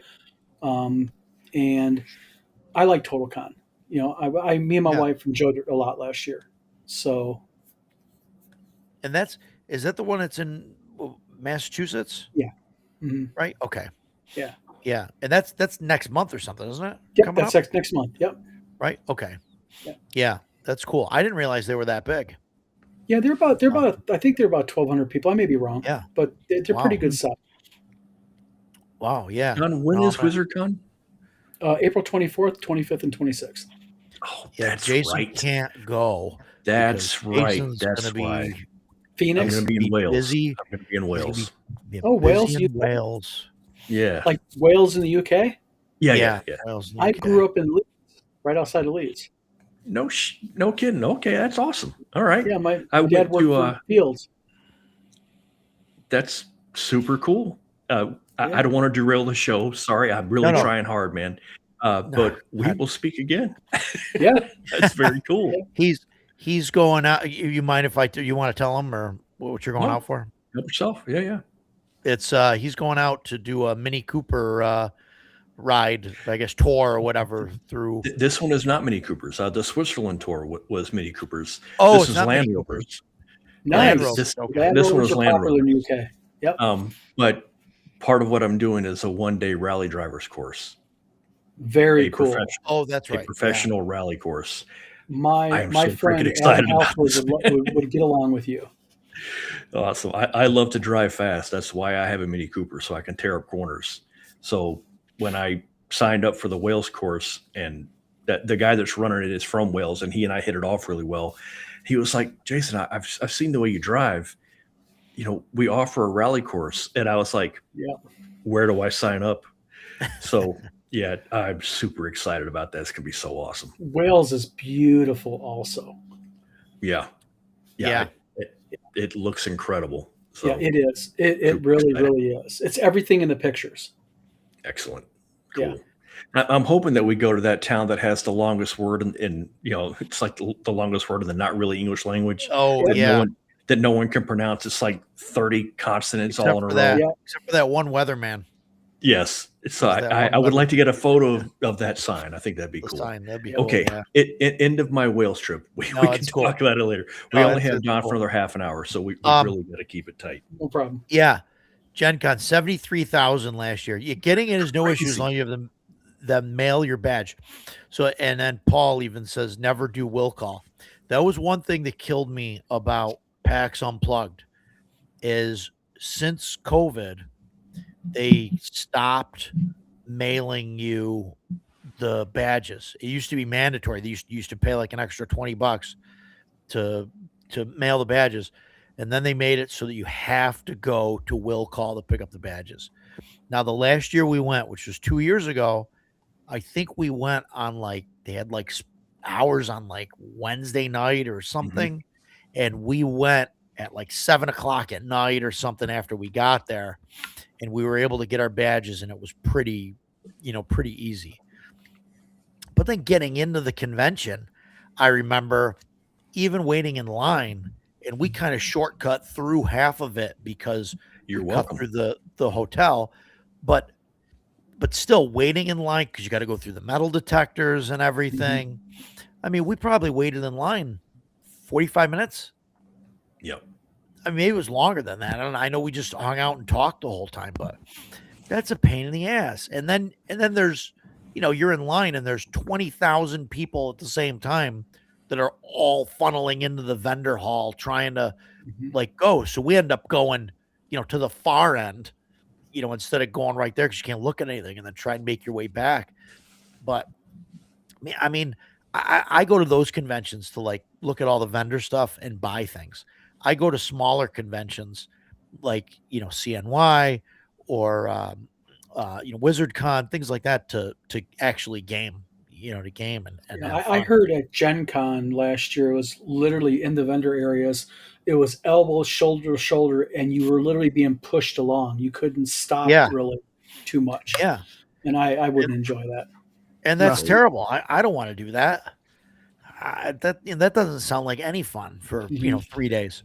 And, so that's why I think like the smaller conventions are where it's at. You get the kind of, family feel and, and that's why I'm driving 11 hours to go to WizardCon. It's Like- not that bad a drive, Roger. It's April, okay? End of April. No, it's fine. Right. Yeah. April. Luckily it's April and not, Oh, we chose it January, on February, purpose. whatever, Yeah. Yeah, we definitely Absolutely. not now. You don't You want to go home. Yeah, and I mentioned that earlier. Like we were talking about the weather on you and Tenkar and stuff. We're talking about the weather, and I mentioned that it's 12 degrees out here now, and like this is why I chose June for upstate New York to have a convention because I know how it gets, and I didn't want to have one, February and then risk there's a blizzard and nobody can show up, and it's a thing. That was a big thing about our convention, what we thought about the timing, because, unfortunately with us, no matter what time of year you go in our area, the prices never change. So you don't get a better deal at a certain time Sure. of year. Sure. But we were just like, how do we figure out what month? March is people go to GaryCon. June and July is really tough because of you got EggCon, you got Yeah. North Texas and such. Yeah. And we're a real small con, and then we did mid-April, and we got lucky because like 6 months before our convention was supposed to start, we got called in by the event coordinator. He's like, "Are you aware that that's Easter Sunday, your weekend?" And I was like, "Holy crap! I didn't realize that." So we bumped it to the end, and that's just Yeah. where we stuck. We're like, what? Easter's never the last weekend in April, so we'll just stick with the last weekend, and that's what our convention is. Yeah. And so I'm a week after North Texas and a week before Origins, and that's where it ends up. And I don't know. I think in hindsight, I'd probably change it. I have no idea what date I would move to because July's a mess. It's hard, to do anything in July. People are outside, for the 4th, and you don't want to, correspond with that. And then the end of the month is Gen Con. And I was, and I even talked to Mike about this, like being a week after, North Texas, we didn't think it would be a big effect, on either convention. And for the most part, it's not. But there's some people I can't get as guests because they go to North Texas. Yeah. And they can't go out for 2 weeks. Which is fine. Like, and like, I don't want to step on Mike's toes. And we've been friendly about it, obviously. And we're across the country from each other. So it's, so there's not like a huge overlap there, but fall and upstate would be so cool. Yeah. The problem in fall though, is I don't know, sometimes the weather can turn, so, that's but Michigan. I mean, I considered, we have Octobers where it's absolutely gorgeous, sunny 40s. And then last October here in Michigan, it was ice cold. We got snow, we got rain. It was crappy weather. It's just like, same here. Yeah. Wow. So what, so you're at the end of April. So it's going to be, the weather will be gorgeous out there. Yeah. It's good weather. Well, for me, it'd be nice. It'd be 50s. 50s is perfect Yeah. for me. But Death Angel is looking. He says, so he's trying to make one in, he's September and November. Tennessee. He's talking about Tennessee. Yeah. Tennessee. Yeah. He's got good weather though in that time of year though. October in Tennessee is beautiful. Yeah, man. Yeah. That's a great time to go. That's another haul though. I don't know. We'll have to see. Where in Tennessee is going to be, and see how long the drive that's going to be. So what do you got planned for fun stuff? Like, I know you're going to do gaming. Obviously we're gaming. We're going to have the guests. You're going to have the props and stuff. We're going to have an auction. The auction. Yep. We're going to Jim Kinchen's coming up. He does Gen Con's auction, North Texas's auction, so he's coming to handle our auction. We're just not planning something special for Tim Kask, memory of Tim Kask. Because special guests doing games. We've got some displays, like we have a gigantic wall we're going to put up, which is the Tomb of Horrors wall with the head. People can get pictures with and have fun. People can we go through the head? Is it actually going to be an opening, or you're going to be able to put your hand in there? It's just a head about this big. Oh, okay. So I can't like stick my head in there. No, not big enough for the head. You better put a hand in it though. Yeah. Right. So just things like that. We're going to have mini painting contest. We're going to be doing some some free contests revolving around gaming where people can win prizes, things like that. Cool. We did. It was way more popular than I expected it to be. We did I called it a scavenger hunt thing. I heard about it. It really wasn't a scavenger hunt. It was just, I had the sheet of paper and all the vendors and the guests and me had a stamper. And then all you had to do is you get a picture with the guest, get a picture with the vendor, whatever, find the thing at the vendor, and then they would stamp your paper, and then you fill out the paper, and that would give you 10 basket raffle tickets. And we put together a bunch of baskets with RPG stuff. And, I wanted to do that because that was part of the thing where, I said, okay, we're going to sell basket raffle tickets, but I really wanted a way for people to get basket raffle tickets without having to pay for them, because some families show up and it's a family of 4, and it's and they're paying, they got to buy 4 tickets, and they commit, and then they can't afford basket raffle tickets or whatever to have fun. Mhm. So I figured this would be fun for the kids to do, and then they can get put the tickets in the basket Yeah. and that, and it'd be fun. And man, people loved it. It was fantastic. So we're going to do that again this year. And I'm going to add a little bit to it. And, I put on there that they had to get a picture with me in order to get my stamp. So that, that placated my ego, you know, things like that. But we didn't do a costume contest or cosplay or anything like that. You're not doing any of that either? No, we're nothing formal. I mean, last year we had I think 3 guys dressed up as wizards. And Okay. I don't care if people dress up. If they want to dress up and have Sure. fun, great. But we're not going to do anything specific cosplay this year where we're doing contests or anything. Yeah. Yeah, I That think was we had a big group of like 4 people that kind of dressed up. I don't know if they dressed up or if they just look like that normally, but That was sometimes one of it's the hard to things tell. that I didn't like about Gen Con. I have no problem with cosplay. You dress however you want to dress. Mhm. There was a woman that was dressed as Harley Quinn, of course, but she weighed roughly 500 pounds. And bits of her were spilling out of her attire. And, but then the flip side of that, there was a young woman that was dressed as Wonder Woman. And she was smoking hot. But, lady, I appreciate it. There's children here. There are, as Roger said, there are families here. And those people don't seem to understand that not everyone wants to expose their children to other people's private areas. And I'm not a prude. Like I said, it doesn't bother me. But man, I want this kid. If it were my son or my daughter that were with me and that person walked by, as a father, I would be like, well, we're not coming back next year because I'm not going to a burlesque show with my with my But I daughter. think that's the convention's fault because, like I with us, totally if you agree. go to our website, we actually have an attire policy, Yeah. Yeah. and we spell it out Yeah. because I've been to conventions where I've looked and I've said, and I'm no prude by far, but I'm like, holy crap, dude or lady, you are like, like we have a policy that men who, if you're going to cosplay and you got tights on, wear a cup.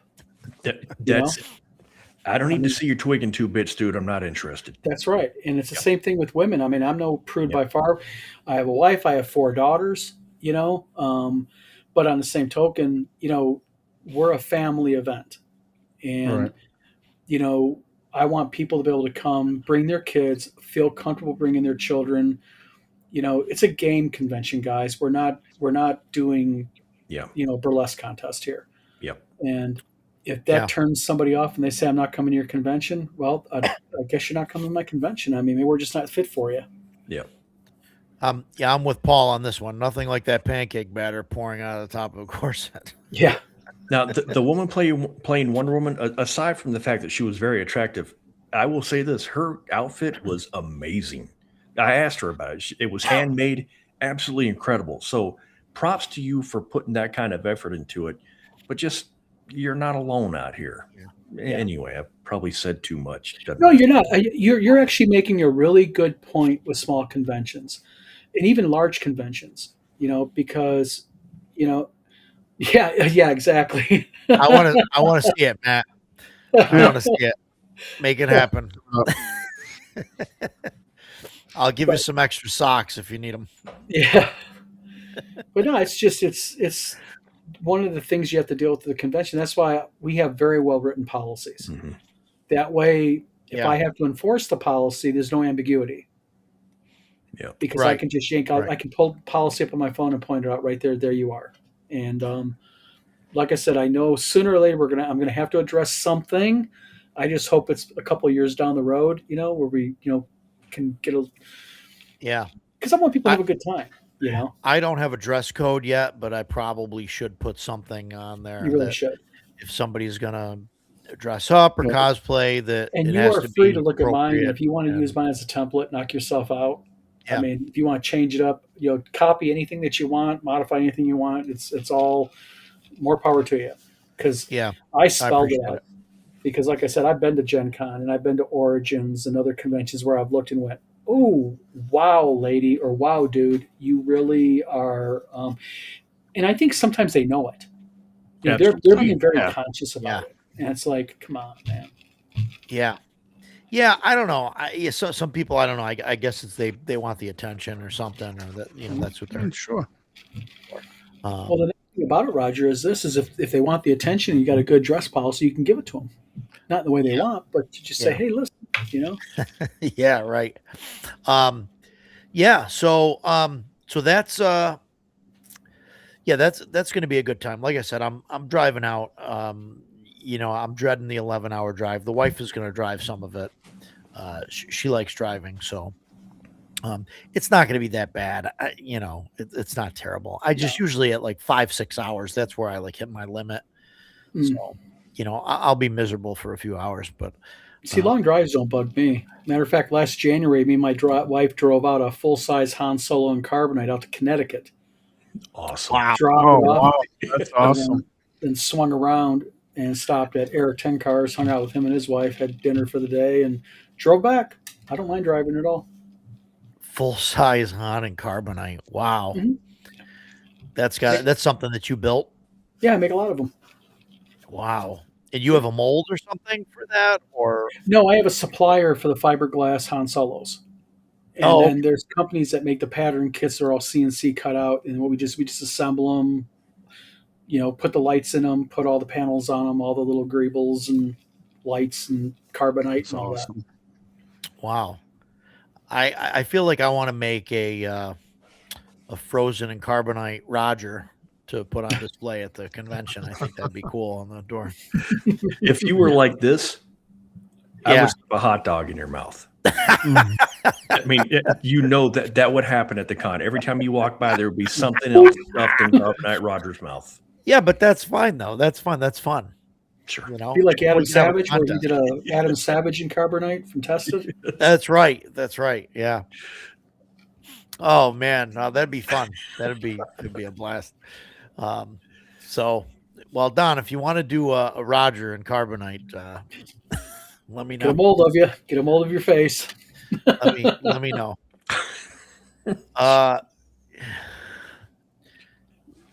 M. Mellon wants to know how the anti-gravity levitation gizmo works. I assume on the Carbonite. You get it two ways. You can hang it on your wall or put it on a base. Yeah, there you go. Hot dog Xander, yeah. See, no, that'd be a fun time. That'd be great. I kind of want to do that now. 3D model of me. Who wants to make that mold? I think your beard would It's have a an lot issue of with the resin. silicone. Beard. I'll have to transplant that onto the model. No, that'd be interesting. Yeah. So this I wanted to ask you before, and I know it got mentioned. The RP Gamer magazine. Mhm. That's going to be a monthly, Quarterly. or quarterly. Yep. And how big is that? Is that like a It's about 25-page magazine? Or? just shy under 90 pages. Under 90 pages. Okay. 90. Okay, that's Yeah. 90. Yeah. Yeah. Yeah, that's a lot. So that's like a book. Well, the first one's going to be probably the biggest one of them all because we had so many people step forward. I mean, we had Scott Legault step forward, DM Bloodworth, Eric Tenkar. We got we got Tim Kask's final interview in there. Jim Wampler donated comics to it. Just a whole bunch of people from the community stepped up and donated articles. I mean, we got everything from articles on AI in gaming to 3D modeling to OSR gaming, 5e gaming, D6 gaming, you name it. And interesting people we interviewed. We got Merle Rasmussen, we got Tim Kask, Venture Satana sat down for an interview of all people.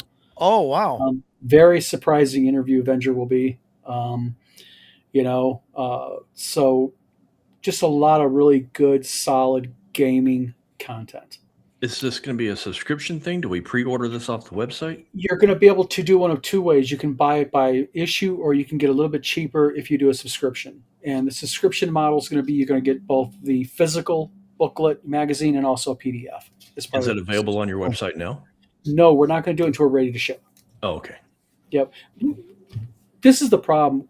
We did a pre-sale with Gangbusters, and then we had the issue with our shop, and we had an interruption in being able to deliver on time. And although people have been great in the general community, there's been several people that have not been so great because they're a little bit upset. And it's like, you try to be honest with people and say, this is the issue, then get called a liar. And I was just like, I'm just going to step back, and when it's ready, it's going to be sold.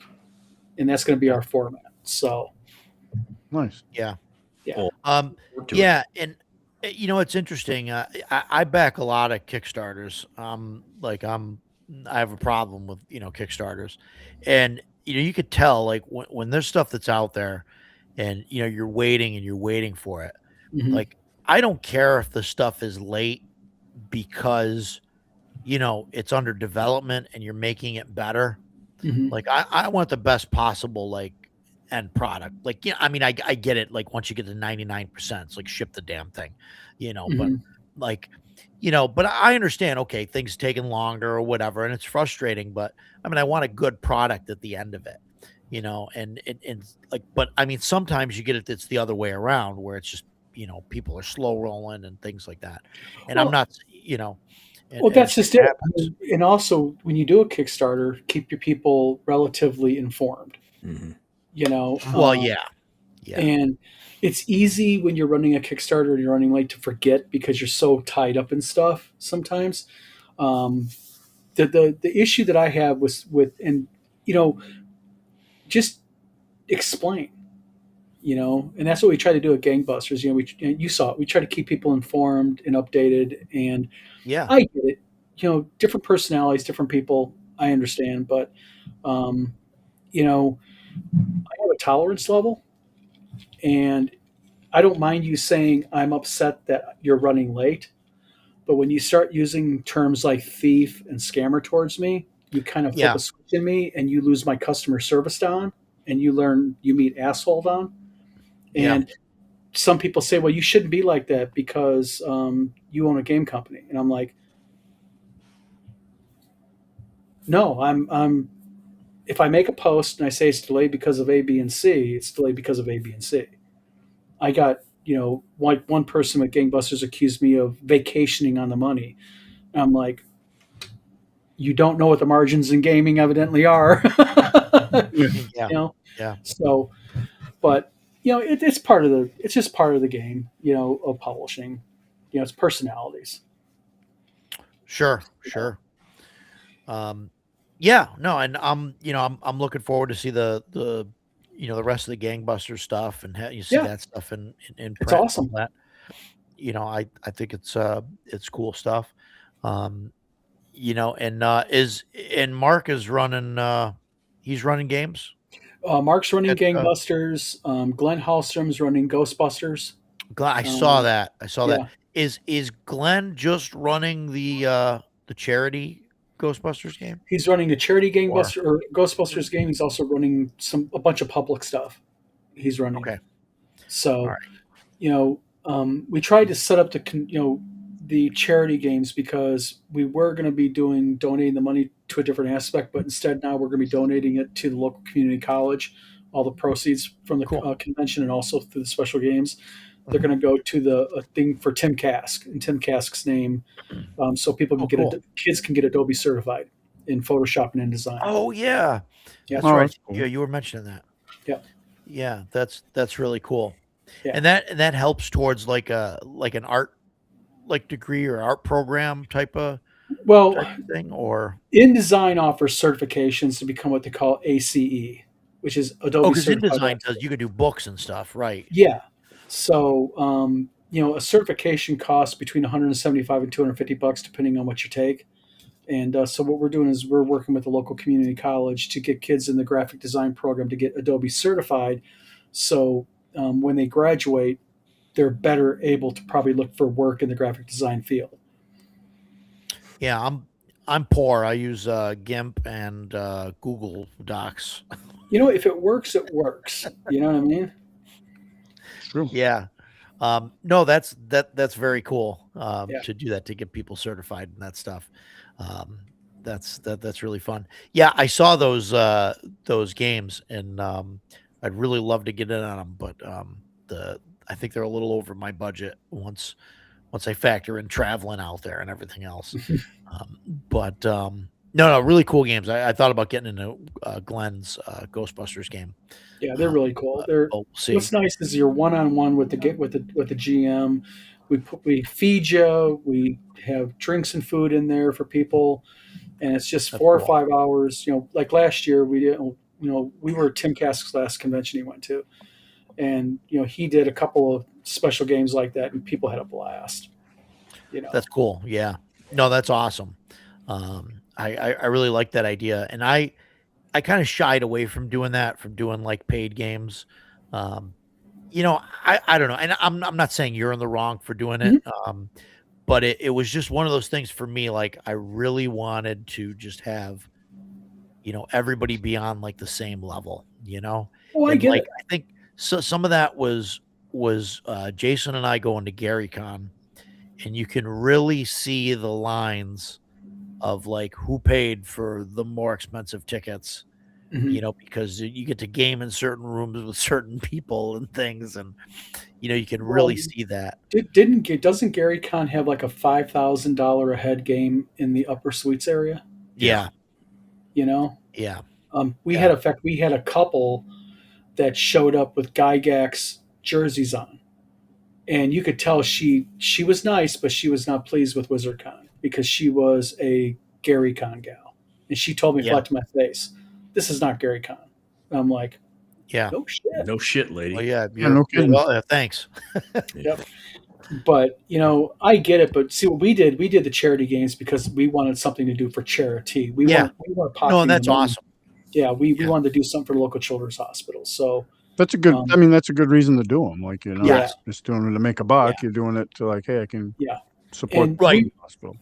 we were originally going to go ahead and do something similar, but when Tim got sick unexpectedly in right for Thanksgiving, and how close I was to Tim and such, I thought, you know what? And when he passed away, I was like, we're going to switch gears here. We're going to do something for Tim, and Yeah, Cheryl, his wife, and such, because his wife is an absolute darling, and I can't even imagine what she's going through with him, with what's going on now. But so we just kind of shifted gears, and I thought, what can I do for Tim? And I thought, you know what? He was always really anally retentive with me about editing and graphic design. I mean, I don't know how many lectures I got from that man. This design sucks. Go on video with me, Don. I'm like, okay, hold yeah, on, Tim. You know, Don, move that over there, and I'm over moving around while Tim's on video with me. So I'm like, Adobe certifications. That's right up Tim's alley. So, trying to do that's something positive for Tim in his that's name. cool. Yeah. So you've got the website. I know there was some issues there, I think, or something, but No, it just took um, forever to get it going because yeah, I refused to use tabletop events. yeah. No, and I listen. I'm still Roger knows using that. tabletop events. I'm Yep. still using tabletop events because that's all there is. Yep. Someone keeps promising that they're going to have an alternative. Yep. We're actually done with the alternative. We're fully done with it. What we're Yeah, doing is we're in beta testing now on it. And I sure, didn't sure. want to put it out unless I knew because the Yeah, last thing I want is someone to sign up for it and then they have issues.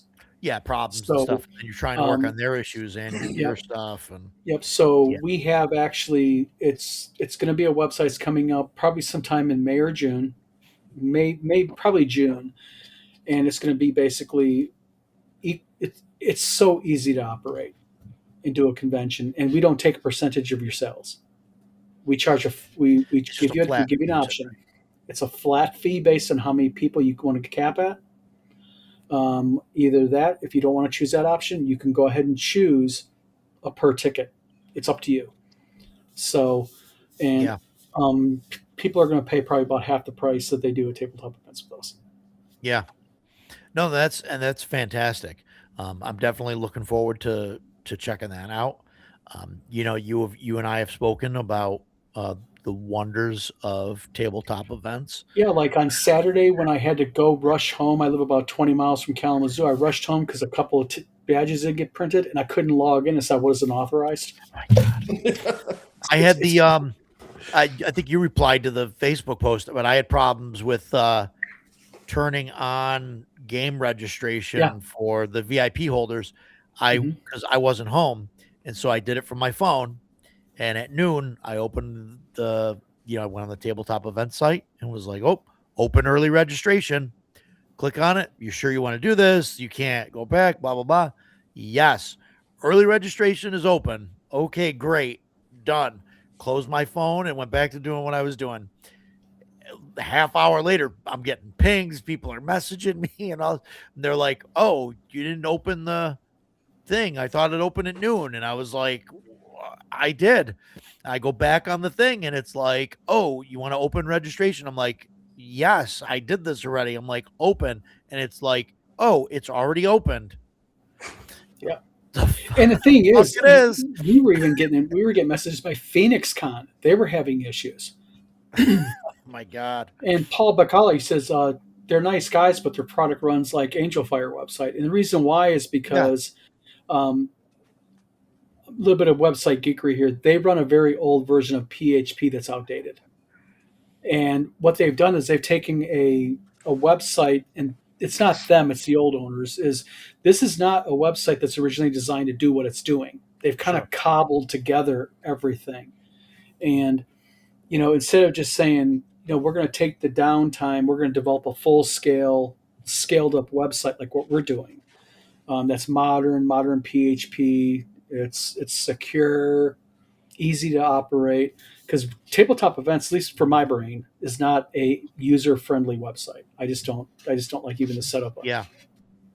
No, You're right. some of the stuff in the back end has definitely been difficult, and it's not very intuitive. And there are definitely things setting it up that I remember going through, and it sort of vaguely kind of tells you, okay, once you set this up, you can't change this and go back to change it. So are you sure you want to do this? And I'm like, well, I was 30 seconds ago, but now I'm not. Like, and there should be no reason why that you cannot go back in and do an edit or do a correction or such. And that tells you their database issues that they're running. The kind of database they're running. They're using probably a really old version of MySQL. I mean, it's just, Scott, talk to you later, my friend. Yeah. Later, Scott. And thanks. It's just, like I said, whenever you take a website, you cobble it together, you're just running around putting fires out is what you're doing. And that's what they do. Yeah. Yeah. And I mean, I don't know. Hopefully they can, do something about that. And I mean, right now, like they don't have any competition, so I don't know why they would spend the extra money to do it. Hopefully, what you got coming is going to be fantastic. Like I said, keep in touch about it. I'm definitely interested in checking it out. And your the events and stuff for you. When does that open up? Like registration, so people registration for events is already up and running. We try to implement a new way of doing the actual listing of games, because what we want you to be able to click on the game, the box pops up, describes the game, then you can sign up for it. So we're working on that database today. So we should have that database up probably so tomorrow. The game registration, so you could sign up to run games. Yes. But you can't sign up for the games yet. Yes, because we just got the website up in December is what we did. That's coming. Okay. Yeah. And do we have a date for that, or is that just... It'll be up tomorrow. Oh, it'll be up tomorrow. Yeah, we're actually coding on it all weekend. Oh, okay, cool. Yeah. Cool. I got to get with you. I got to get a badge and stuff for myself, my daughter. No worries. I'll give you one. So, I appreciate that. You don't have to do that. No, my pleasure, my friend. Yeah, well, I appreciate it. I mean, I'm not going to say no or argue with you anymore. You and your daughter, they got a weekend pass. Don't worry about it. But yeah, we'll have to figure out how to get those on so I can sign up for games for. No problem. For her. She's definitely excited. She's 13. Awesome. And I've taken her to Mepicon a couple times, and she has had she's had a blast playing in some of the games. Um, she was at CNY. Obviously, she was kind of working most of CNY, but she got to talk to some people and hang out. And she's really getting into some of that stuff. And she's played a bunch of different games, but now, so she played like Vaults of Varn, and she played a Morkborg game with Matt, who's in the chat. It's just a fun time, just fantastic. Um, and I'm we homeschool her, and she's part of a larger like co-op with about 20 kids, Mhm. and I'm gonna run a 6-week class for a couple hours every week. I'm gonna like run some games for them, and Awesome. I want to run. Like Basic Fantasy, Shadow Dark, Castles and Crusades, Dragonbane. I've been trying to collect like some of the box sets and the starter sets for that stuff, and I want to run different things that's not 5e. Mhm. And then I found out like last week, my wife messaged me. It's one of her friends spent, $200 and something on core books, just Wow, nice. for the 3 D&D 2024 core books. And I'm like, oh my god! And she verbally sighed. Oh, you're talking about core books as in newer D&D. Newer D&D, yeah. He bought the okay. 2024 books at whatever, $70 a piece or whatever they are. I'm like, oh man, that's just crazy. But I'm gonna try and like get those guys to like have fun playing other things. And like I ran Basic Fantasy for a handful of kids and stuff, and I bought books for everybody because it's that's Chris Goneran's Yep. game, and the books he sells at they're print on demand at cost on Amazon, so like $8 for the core book. Mhm. They might be a little more now, like $10 or something, but it's like it's the full game, Mhm. So or like that, or like Shadow Dark, or Castle and Crusades, only because I've been running that, and I can get they'll send free materials Mhm. for schools and things like that. So I just think that's cool. I want to try and get them into running different things instead of having to go back to the big WotC, Yeah. Hasbro, whatever, just crazy. But yeah. So, but that's something that I'll be doing. Hopefully that'll pan out and I'll get some kids there. That's awesome. But my daughter's into playing. She likes playing. So she's definitely going to come with me. She'll probably only play like one game a day. That's kind of her limit. She can't do like 3-4 games a day, like like we can. She's still a lightweight. Still lightweight, yeah. And even me though, like playing 4 games a day is like starting to get. It's exhausting, dude. Yeah, you get like halfway through game 3, and you're like, all right, where's the coffee machine? Yeah. I'm 2 max, and I may go to 1. Like, Roger and I were at page 2, and we had games all through the day. And I think it was either game 3 or game 4. We were both of us were like, how much are you looking forward to this game? And I was like, dude, I'm fine. Let's drop it. Let's get some food and go relax. I'm fine not going to this game. Yeah. It's too much. I've done 3, and it's too much. It turned out okay. I don't want to call anybody out or anything like that, but it was a game. It was supposed to be, I think it was a 1E or a 2E game, and we had gone to find, and it was like 9 o'clock or so. It was late. It was like a 9 o'clock game. Yeah. And so we had already did like 3 games that day, 4-hour slots and stuff. And we went to find the DM. I don't want to name anybody. And it was supposed to be like 6 players in the game. Oh, and we went up. Forgot about yeah, this. You forgot about this. I we felt went up a lot better DM, about dropping that game after that shit. And I found the table, and he was setting up. And I was like, hey, look, man, sorry, but we're just exhausted. We're going to drop. And he wasn't like happy. He didn't seem happy about it at first. He was like, well, it's kind of last minute. And all that. I said, look, man, I'm really sorry. I'm going to be falling asleep at the table. Like I just can't it's 9 o'clock at night, man. But then he's like, well, I had this whole thing planned, and I've got some of my buddies and stuff were coming into the game and all of that. He planned for 12 people. but he only Jesus. advertised 6 slots Yeah. because he already had like 6 other people. I have a feeling you weren't missed. So we went by, and there were 10 people playing, you know, Yeah. at the table, and I'm like, okay, I don't feel bad at all No. for you know for dropping that, because there's no way I'm gonna sit, 9 o'clock at night and play a 1E game with 12, The thing is, 12 people players. realize gaming can kick your ass. Mm-hmm. Yeah. It's just mentally exhaustive, and just sitting there gaming is exhaustive sometimes when you're doing a convention. Yeah. I did. Did you did you play any games last year at WizardCon? Yeah, no, I was running my ass off, Same. start to finish. Same.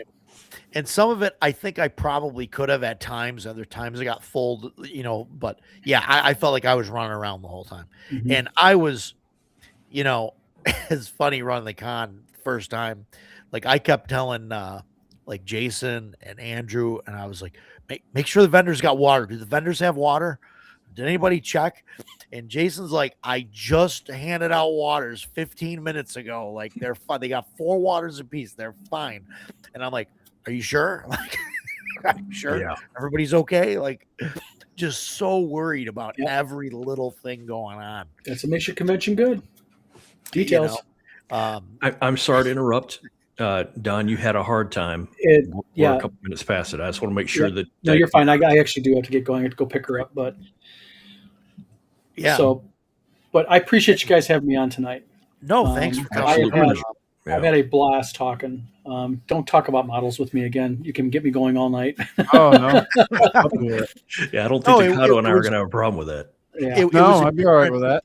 it was a different discussion. That's why I wanted to bring it up, because we're all, I Mhm. mean, we're all gamers and stuff, but Yeah. it's kind of cool to talk about some of the other stuff, the fringe stuff that we like to do. Yeah. And the model hobby, I think, is closely related, even though you're doing it from a prop standpoint. Mhm. It's, it's closely related to, gaming. I mean, guys like Yeah. Ducato are building models and stuff for the table. So, Mhm. And I'm a No, model so it's railroader, cool. so it's a different kind of modeling, but I'm still very Well, I'll tell interested. you what, Lego modeling, I take my hat off to you. That is a thing to get in your hands on it, dude. That takes a lot of skill. Yeah. yeah. I mean, 12,000 piece kits, and Oof. they just did a Yeah. Galactica 25,000 piece Galactica. I saw Yeah. a few weeks ago. Wow. Yeah. Yeah, that's a lot of. But Better man than I when it comes to that. I'll stick my resin and such. I But saw someone yeah, did a no, thanks. scale Lego model of the USS Arizona. oh And my god, I don't know how it Wow. was in the guy's garage, like the full length of the garage. I have no Holy idea how many pieces it was, but good lord, Yeah, that's a build. wow, it's a lot of Yeah. gray Legos too. Yeah. Jeez. Oh man. that's crazy. Yeah. Yeah. So yeah, we don't want to hold you up, Don. We'll talk to you. We'll just keep talking to you until Yeah. you hang up. So No, you're fine. I appreciate you guys. By the way, I really do. Thanks for having me on tonight, Ducato, Jason, Roger. I really do appreciate it. Our Nice pleasure. talking to you guys, and anytime, guys. yeah, we'll have Thanks. you on again, definitely. No Take worries, care. We'll guys. see you in April. All right, thanks a lot, guys. Take care. See ya. So yeah, that was good. That was that room fantastic. Look at you. You got all that room to see all your cool stuff now. like a VIP. I can't wait to watch his videos. Like I didn't know about that channel, so that's Yeah. awesome. I can't Yeah. wait. That's why I wanted to like bring it up. I'm trying to. I mean, we always talk about WizardCon, the conventions, like things like that, and I know not many people know that he does model building. So I was didn't like, know- yeah, you I know didn't what? know that. That's Let me awesome. let me bring that up. Or I used to large watch like when I was a scale kid. props. Yeah, when I was a kid, they used to always have like those shows like on how they made like the Star Wars movies, how they made the Indiana Jones. Yeah. And I was like Yeah. glued to my TV with that stuff. And I've said a bunch of times to people like if I could go back and redo my life, I would try to get into like the FX end of like movies and building that stuff. I just think it's super cool. Like I'll watch that guy Johnny Fraser Allen and Yeah. from New Zealand. I watch him build stuff or talk about build, and I just want to go build stuff. Like I just We met him at Yeah. GaryCon, and he was super cool, and he was doing a Kickstarter that dropped off the face of the planet. Does anybody know what happened to that thing? The gloaming. What was the name of it? The gloaming. I don't know. Yeah. Yeah, because I was signed up because I have like all the files for the terrain for the gloaming. And I have a huge, like, I backed his original thing, Hagglethorn Hollow, and it was a physical product. Mhm. I actually got 2 full sets of it. And so I'm like right into it. Like I love that whole thing. I like the vibe of it and the aesthetics and all that stuff. So I was following another one, and the guy that was doing the writing for him, he's a Pickle Dragon on YouTube. Matt is his first name. I don't remember his last name, but he's doing the writing, and I signed up for the thing, and I don't know what happened with it. I don't know. It was tied to Simon Games somehow. So I don't know with them that could shit in the be bed. throws for Yeah. it. Yeah.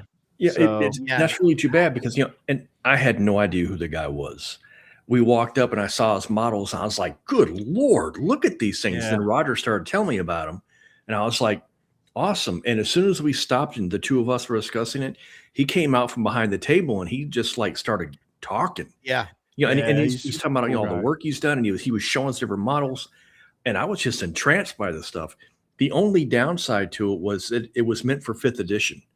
But I was like, Yeah. I don't have to have 5th edition to play this. I mean, we could move this to I'll C and convert. C I or was gonna some other convert it thing, you all. know? Yeah, it's super Yeah, easy. Like It looked CNC's amazing. easy And to then later convert. on, we were walking around the gaming area, and there was some people playing the playtest. Yeah, they're And I running was the like, demos. Yeah. this looks cool as hell, man. I want to Yeah, check we it went out. Yeah. we went up to the table. They were on a break, and we're like taking pictures of all the stuff they got hanging out That's there. what I'd be doing. That's what I'd be doing. Yeah. And Like, we both that signed guy up for is the Kickstarter, and then inspiring. like 3 months later, it just dropped off. And then the website Yeah. even Yeah. disappeared. Yep. Yeah. So Yeah, I don't he's know. got some other stuff, like, 'cause he's one of the I don't know if he still is, 'cause I just watched a video from him the other day, and Yeah, I he's saw talking that he about dropped design. something. He's designing his own stuff now. He's been designing because for printable scenery, he's been designing. I mean, they picked up the files for Hagglethorn Hollow, and then in the gloaming, he designed all that. But then after that, there's the one that's like the halflings and all that. I can't remember what that's called, but he did that one, and he was the design guy behind it. They have another whole like coastal city, and it's all tied together. Like all those things are tied together. He did the design. Like there's a video of him with Adam Savage, and he's like built all the houses out of Yeah. foam core so he could show the 3D modeler like, hey, it's supposed to work like this and be modular like this, and Yeah. it's really cool. And Oh, he on Facebook, there's like a Hagglethorn Hollow page, and it's not very active, but like I posted some stuff on there that I bought from Mike Saxon, and that's from the gloaming, and I painted it up like it had the Hagglethorn Hall, and he like was chiming in there like talking about it, and he's like, oh yeah, he's like, I have some that are painted like this, and I never painted one up like the match Hagglethorn Hall. It was really cool. Like he was giving me little like, oh yeah, you could do this, or yeah, really That's cool. cool. Yeah, that's I'd love to see that book. Like they did put out, I want to say there's an adventure that's out, and I think I have it somewhere on PDF. I don't think it ever was a physical product. They did put out an adventure, but there was supposed to be a much bigger thing with like a bestiary, and this has some of that in it. I think I'd have to try to find it. so yeah, I'll post that link. I posted in the private chat. I'll post it here. This is what we're talking about. Yeah. That link to the Kickstarter that's coming out. Thanks, Paul, for the assist. Yeah, so it's interesting. We were talking to him at GaryCon 2 years ago, and what he does is he does the sculpting and like the miniatures, right? The 25mm miniatures. He sculpts, and they're like, I don't know, a foot and a half tall. Yeah, they're big. Table, and he carves and he sculpts them, and then 3D scans that, and then shrinks it down, in the modeler, and they print it. That's why they're so high quality. Like I was telling him, like I'm like I have a hard enough time painting, cheap board game minis. you know, like that have no detail. And I'm like looking at this stuff, and I'm like, this is just so crazy. The Yeah, I have detail is nuts. I ended up buying because I was posting pictures of the stuff that I painted, and I had some Reaper miniatures that I'd painted, and I Yeah, put them in there and stuff. And he's like, well, he's like, I was aware of it because I follow his stuff. So he's like, I designed some halflings because they were halflings, and he's like, I designed some halflings, and I ended up buying some of them, and I've painted them up and stuff. They're great models. They're great models. And yeah, he has a separate website because one of the things he came out with was like these gnomes, and each one represents like a D&D class.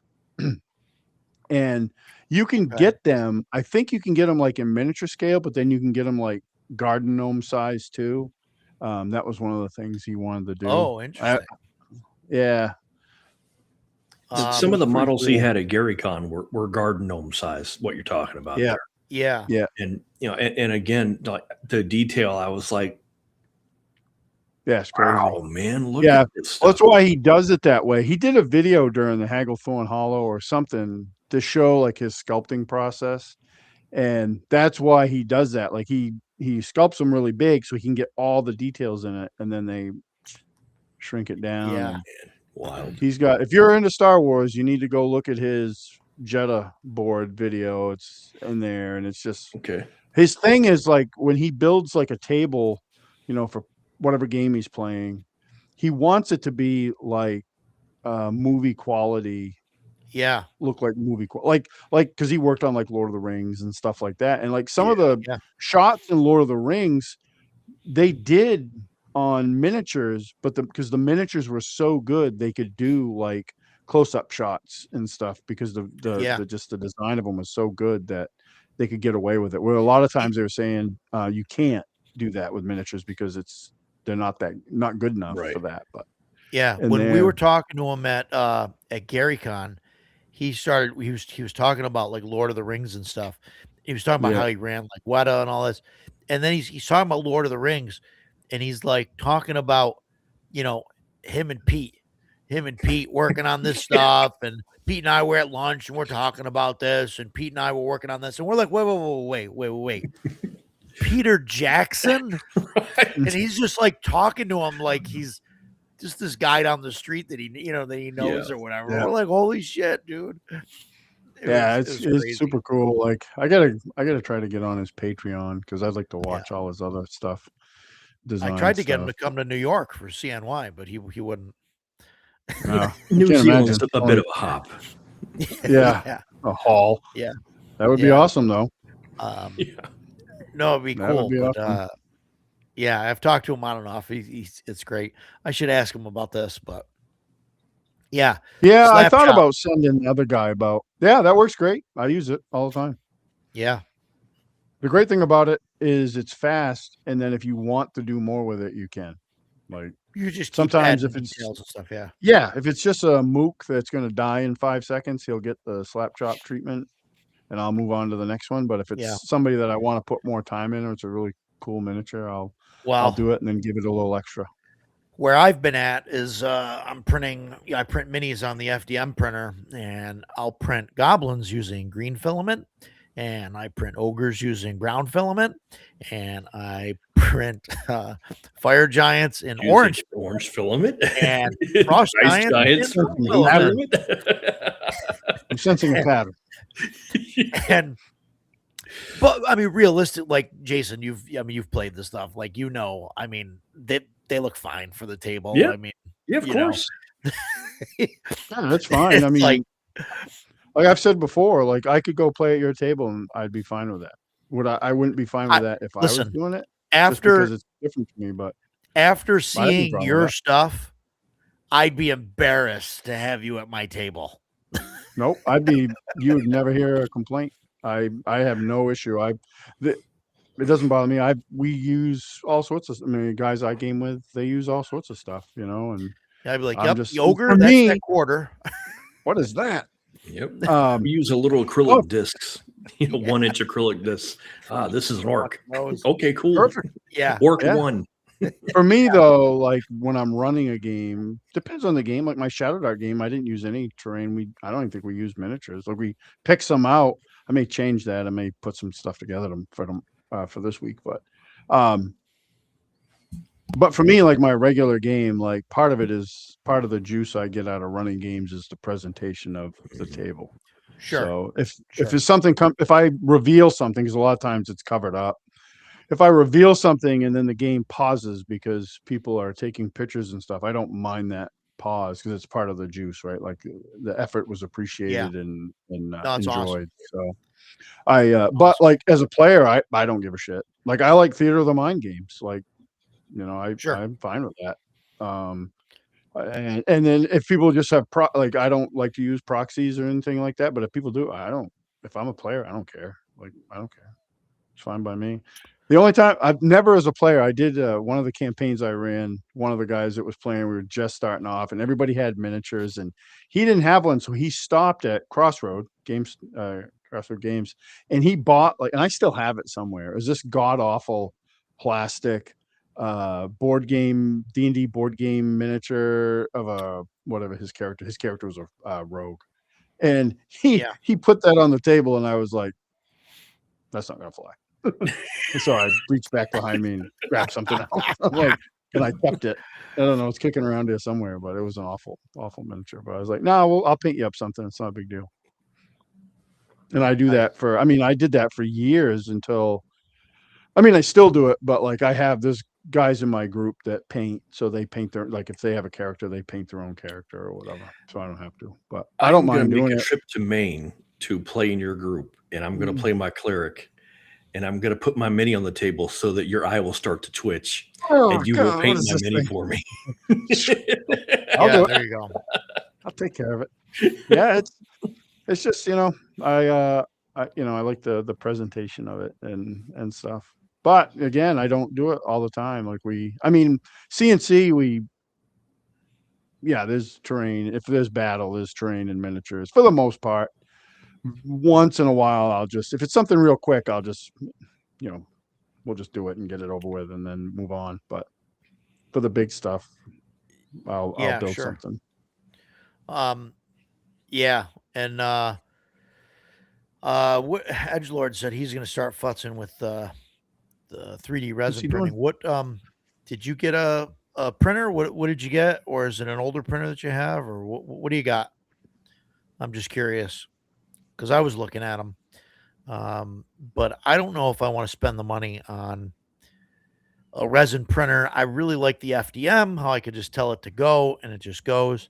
Obviously, resin printer is going to print higher quality minis, but you have to babysit them. You have to be there. You have to clean the resin off the stuff. You got to cure them. Yeah. There's like more of a hands-on process that you need to be involved in.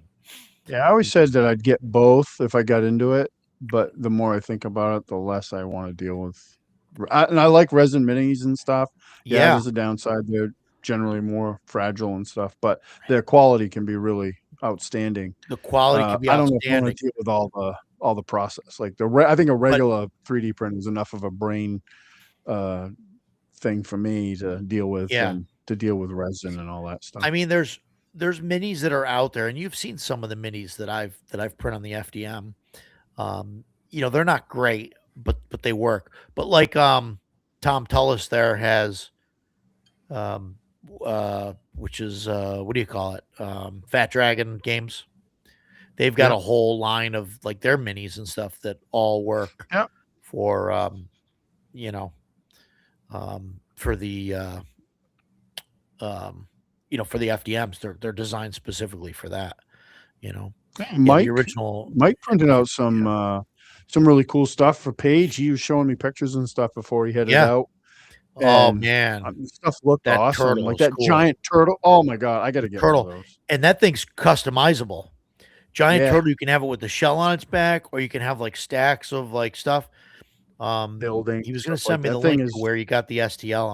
I'm gonna maybe print one of those. I don't know. I was thinking. I have the STL for that. I can send you that. Oh, you do? All right. Well, don't. Yeah, let's talk about it later. Let's not. Yeah. But what I was thinking for that is to have that giant turtle with like the the building on its back that you can customize and have the players and do like a hex crawl, but that thing only can move like so fast, right? So you Right. It's set it not a moving in speed a game. It's not direction, built for speed. but you have a hex crawl and the guys go out for like a week, right? Like 10 hexes away or something. And then they come back and now they only got to travel 5 hexes back because the town or their house is caught up with them Yeah. a little bit. Yeah. And so they can kind of have like a portable shelter that's not like broken, So his buddy sent him his old printer and he's a Ducato level artist. Oh, well, that's not saying much. So that no. We've seen your work, sir. I have this Reaper miniature, and I always liked it. It was like it's like a guy in a big turtle, not as big as that, but like a really big turtle, and it's laden with like chests and packages and stuff. And I'm like, oh, that guy's like in some big swamp with like communities built around it. Like that's a traveling merchant or something.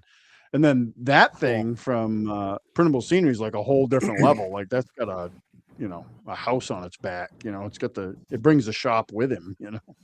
Thing's awesome. And they make another version of that's standing up on its hind legs, and like in a some sort of pose or something. That's cool. Anycubic Photon. I think that was the one that I was looking at. It was Anycubic Photon. I think those are great for resin, from what I see.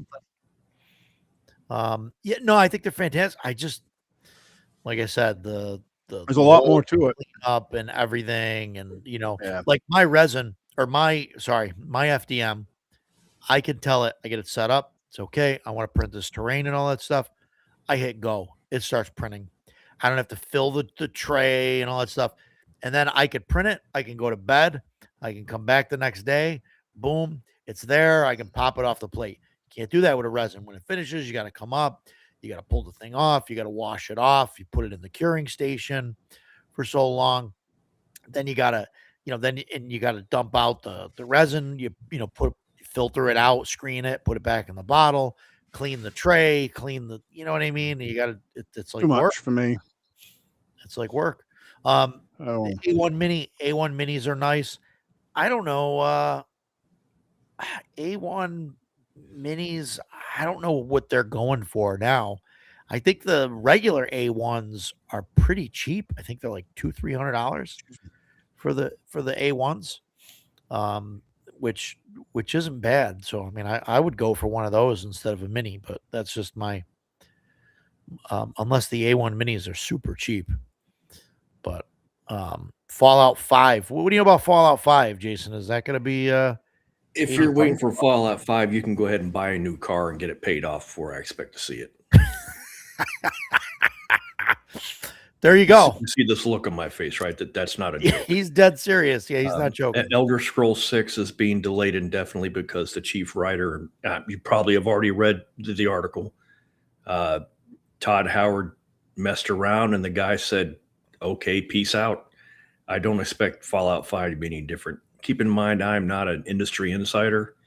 I'm just looking at the patterns, man, and I don't see it coming anytime soon.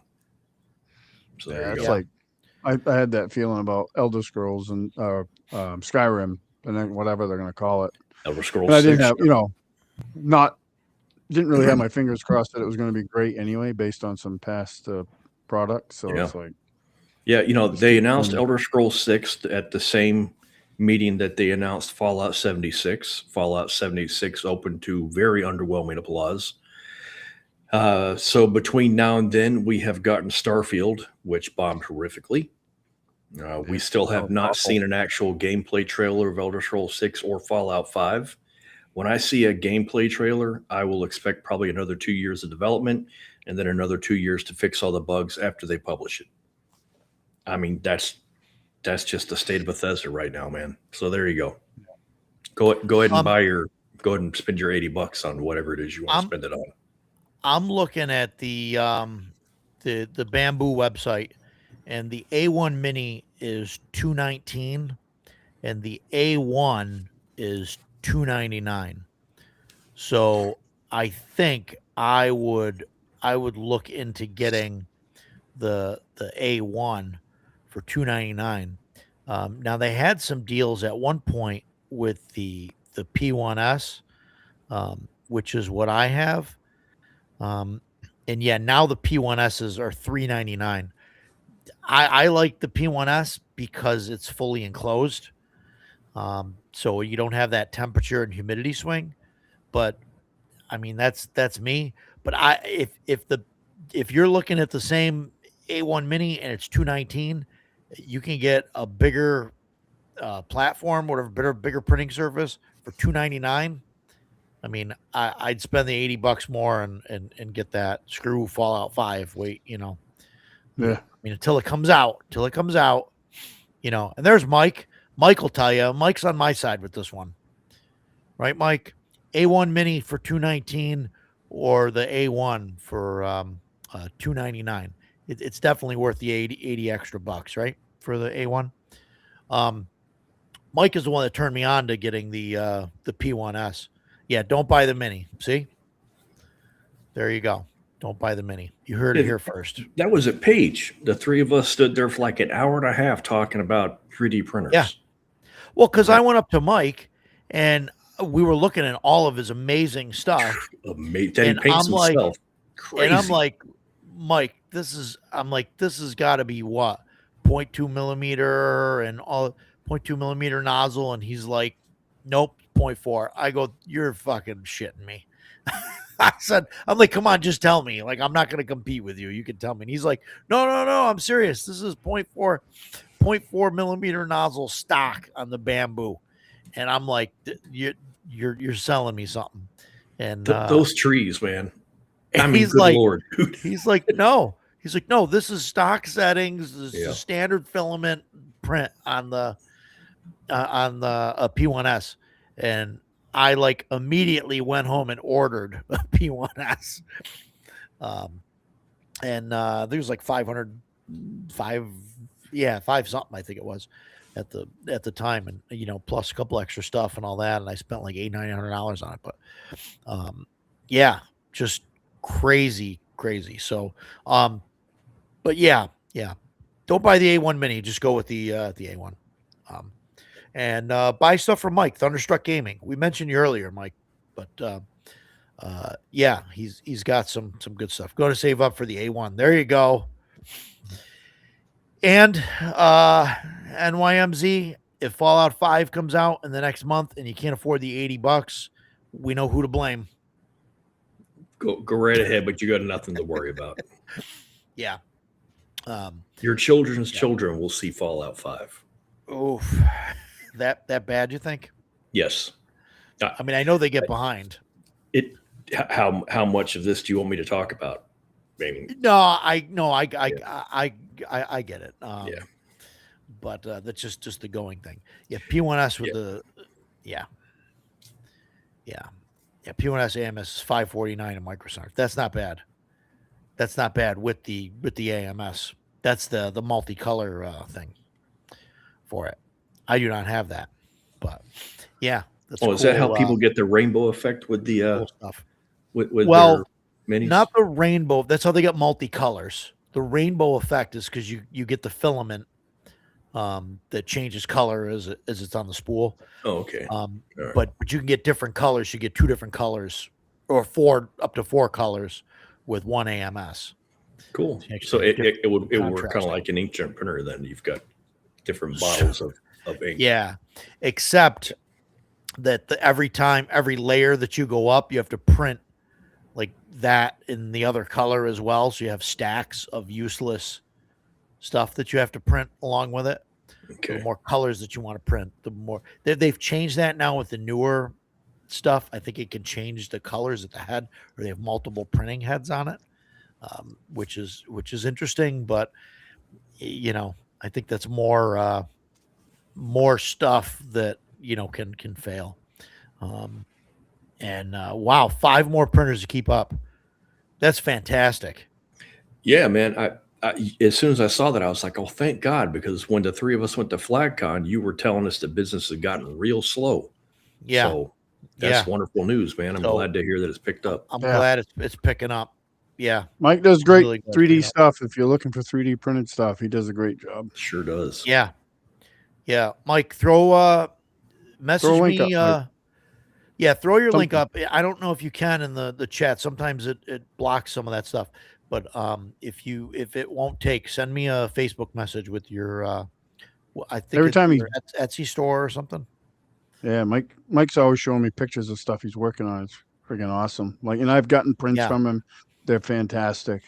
And like, I want to build like whole towns and villages and all sorts of stuff just based off, excuse me, the stuff he's Man. shown me.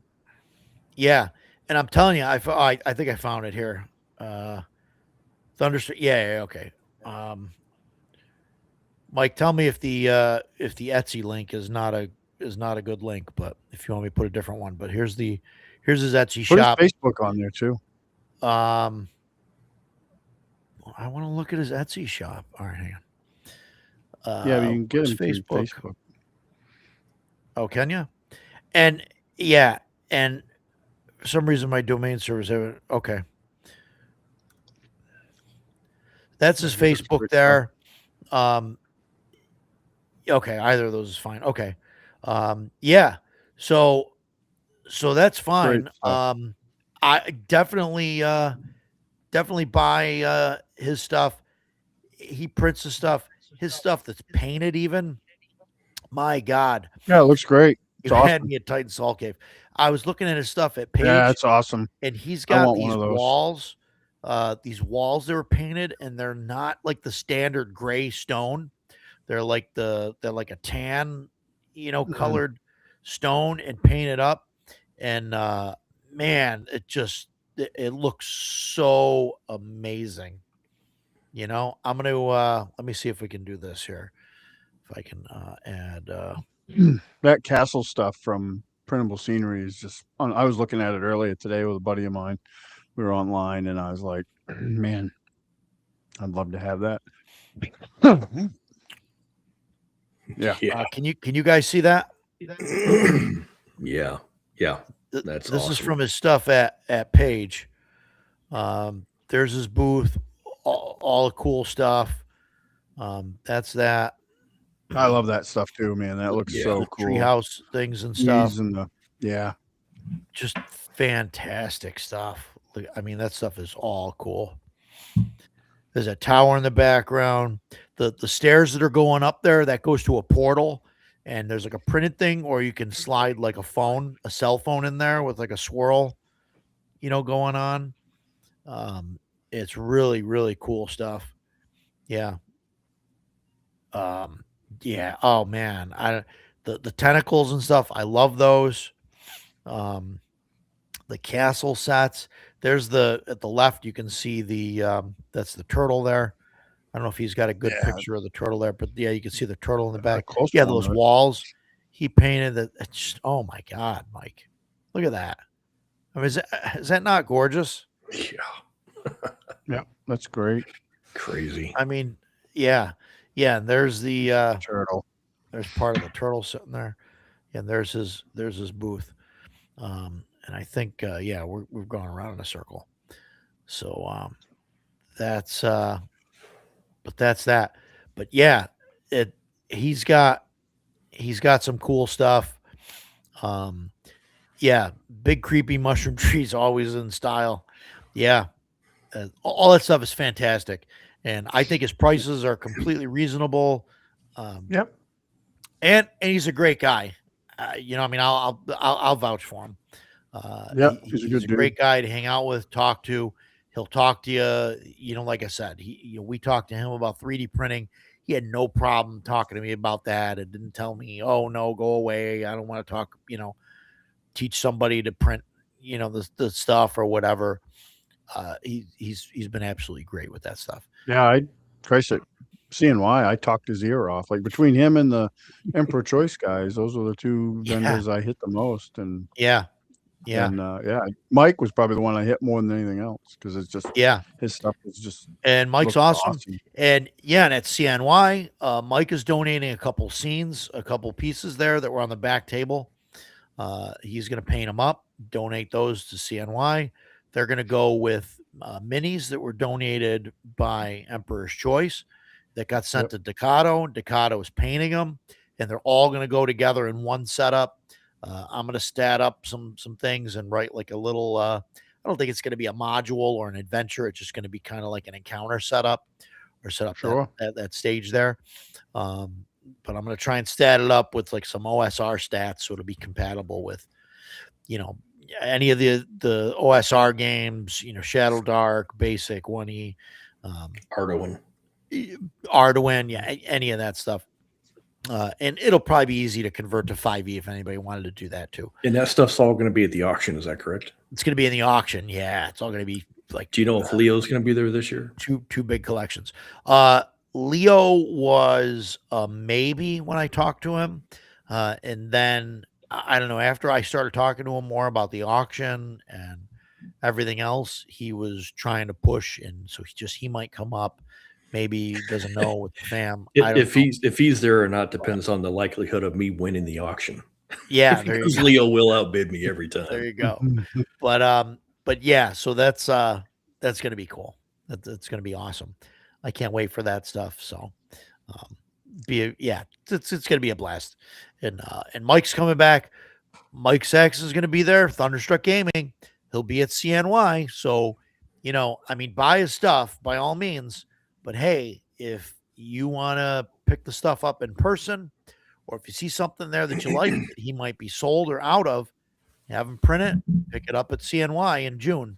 I know it's June, 6 months away, but hey, there you go. Awesome. There you go.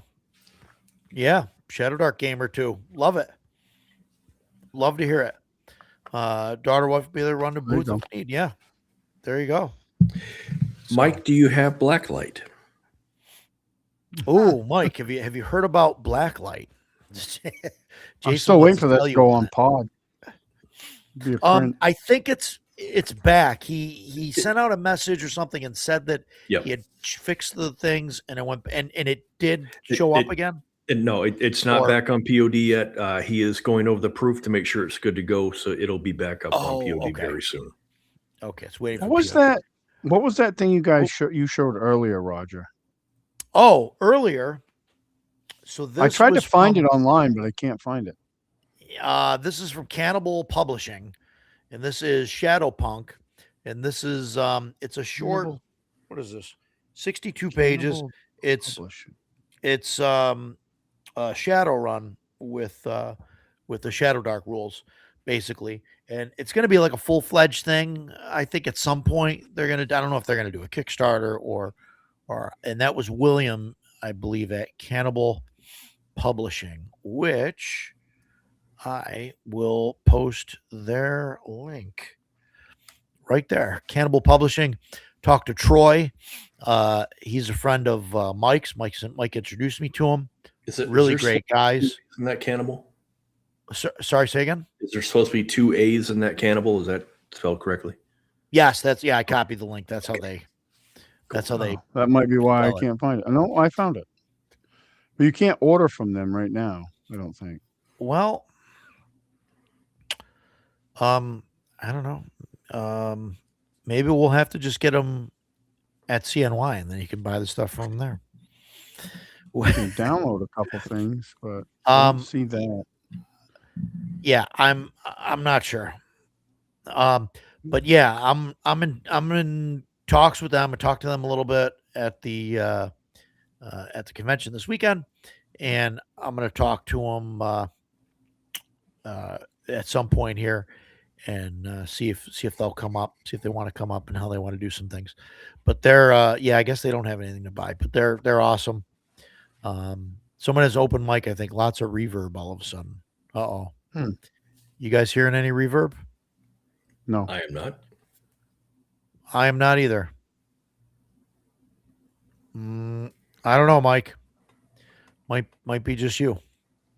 But Blacklight is hello. Oh, there he is. Look at that. This is the guy. This is Cannibal Publishing. Awesome. Yeah. Met you guys, and I believe it was William, right, that wrote this? I got the name right. I hope. But yeah, no, it was a pleasure meeting you there, Troy. Um, I hope you had a good time. Everything went well for you guys, and yeah, I was just saying that we'd love to talk to you about running some games and doing stuff at CNY. Yeah, William Dvorak. Okay, yeah, yeah. That's why that's why I couldn't translate the signature. Yeah, no, that's cool. No, those guys were awesome. I shouted you guys out in the beginning too. I mentioned that you guys were fantastic to talk to. So yeah, cool Shadow Dark stuff and whatnot. So yeah, it was good to see you guys. Hope to see you guys at CNY.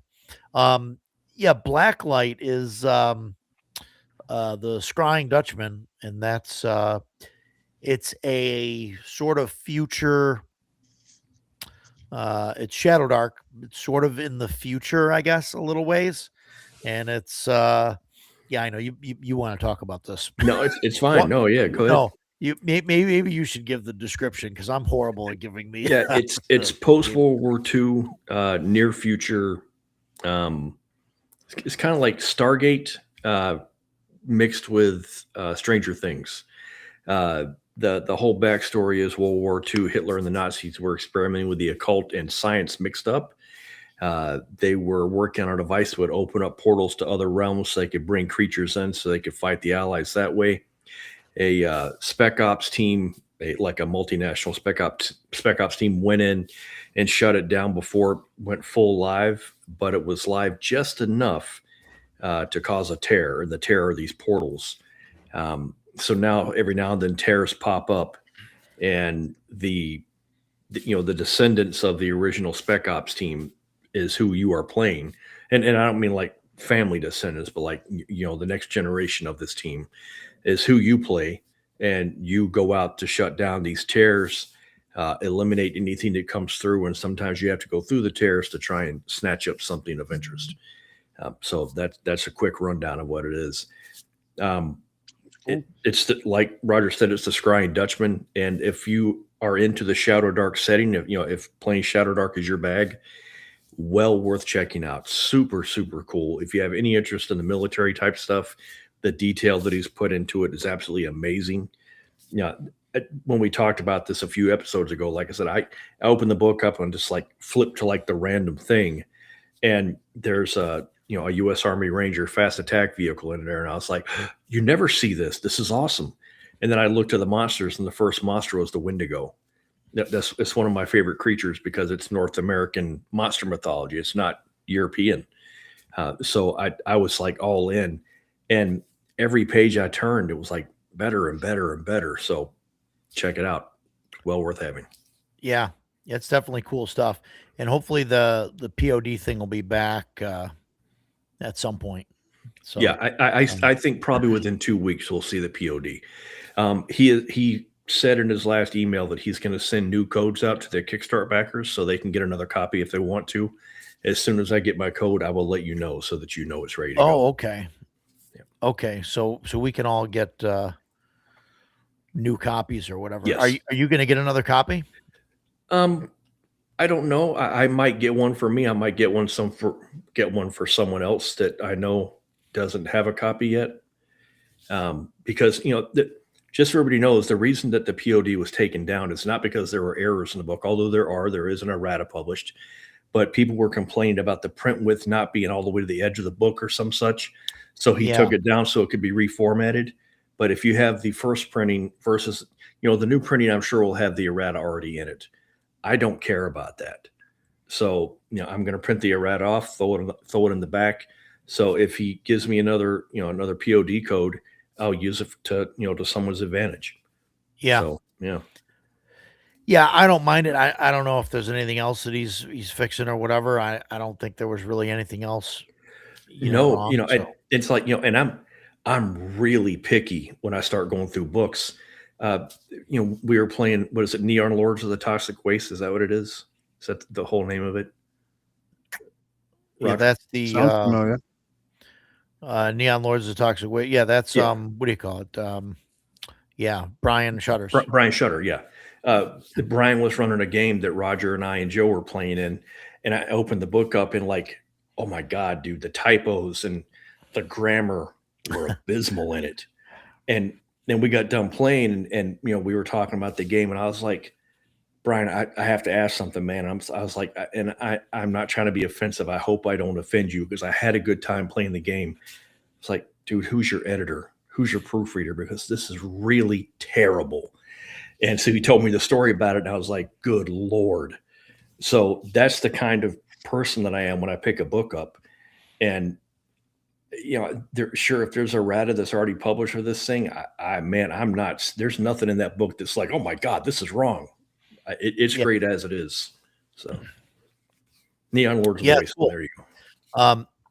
Yeah, no, and that'll be fun to get to the table. I think at some point, I don't know if that's something that you're going to run or if I'm going to end up running something.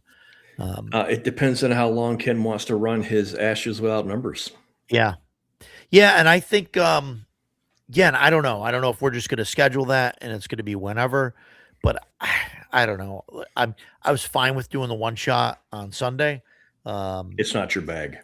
It's fine, but also we don't have a schedule for the game. Right. So session 2 is going to be who knows how many weeks. And Yeah. I like, because it's going to be either when there's a hole in the schedule or when we're all free. And, that's something that I don't like about gaming like that. I don't like gaming like that. Sure. I want to have a set schedule. Like, hey, we're going to run this every week. We're going to run this. And, and we've mentioned this on stream and stuff before. Like, if you have a game that runs even like twice a month, like, hey, listen, anybody that's out there, bless you. If you can run a game every 2 weeks or once a month or whatever, like you do you. Like, I can't do that. If I were to run like a once a month like game session, I think that I lose where I was place. I mean, Jason would. I think, well, so that's how my game used to run, was once a month. And what I never understood was the player disconnect, right? Until I played as a player in a once a month. Like my Dragonbane game that I'm currently in, we only meet once a month. There's just no way we're going to meet more than that. So like, I was like, oh, like I'm sitting at the table. It's been a month. We do a recap. But then I'm like, I need to like look at my character sheet. I need to do this because I'll come home and update my character sheet. But then Dragonbane, there's not a lot to it, but I need to refresh myself on abilities and stuff like that. But I was like, oh, this explains why like my players sometimes have a disconnect with what's going on in the campaigns because they have to wait a month before we play. So we do my CNCs every other week, basically. We run it twice a month. I can't get, there's no way I could get my group together every week. It's just not going to happen. I have another group, my Thursday night group, which consists of players in my CNC game. We meet every week, but that's different. Like I'm running Shadow Dark. That'll last however long till the adventure's done. And then it's not like my CNC is like, we're 3.5 years in. My Thursday night group isn't that way. It's like, we'll run whatever adventure and then somebody else will pick up the reins. They'll do their thing. We'll play a different system. Like I think we'll probably end up playing 2nd edition Ravenloft next. And we played DCC Lankmar and Dragon Slayer last summer, and and it's good because then I get a chance to use some of these games that I got. Otherwise, they just really be sitting there collecting dust because my CNC game's 3.5 years in, and it could feasibly go another 3.5 years, if not longer, depending on how things go. So it's nice at least that I get to use some of the stuff I buy. Yeah, I don't know. I was starting to consider like my campaign has been CNC. We've been through Basic Fantasy. We've been through CNC. We're going to try Shadow Dark for like 6 sessions or so. Like if that works out, maybe we'll be running Shadow Dark for a while. But I started to consider maybe I don't know, switching every year or so or something. I don't know, run Shadow Dark for a year in the campaign world and then switch to Hyperborea or something, or just keep, go through different, just so Yeah, I can run different systems. yeah. I mean, that's the thing. Like if I only had my CNC game, I'd be. I mean, I'm happy with it. We're having a blast and it's going well. And it's 3.5 years later. There's still plenty of interest and stuff like that. So that's great. But like part of me, I'm always like, look, like you guys too. You're always looking at different systems, and I don't have um a plethora of players that do that because they're mostly. Well, I mean, I have DMs. There's three active DMs in that group. So, but like it's tougher for them to just like switch systems. Like for me, I'm always like looking. I'm always looking for the best thing, and now it's a little bit more measured. It's not just Yeah. like when I was a kid, the next best thing was whatever the next edition of D&D was. Now it's like, I mean, I haven't Right. run D&D and like official D&D in like 3.5 years, and I haven't even missed it. It's like because I found better versions of it. But yeah, but I want to change it up. Like if we play CNC for 7 years, I got my money's worth out of it, and now let's try something else. Mhm. It's just that's just how I Yeah. look at it. You were going to say something, Jason, or I was going to, Ducato, you mentioned the disconnect between, for players sometimes if the wait's too long, and I'm looking, like Edgelord said, his attention span is too short. I think for a lot of players, certainly for myself, as a DM, you're always in the world. Even if you're not Yeah. playing, you're thinking about, yeah, this next thing I'm going to write up for my players, and when we play a month from now, so you're still playing the game. But with most players, Yeah, they absolutely. get their 4 to 8 hours, they put their pencil down, and then they don't get to live in that There's world.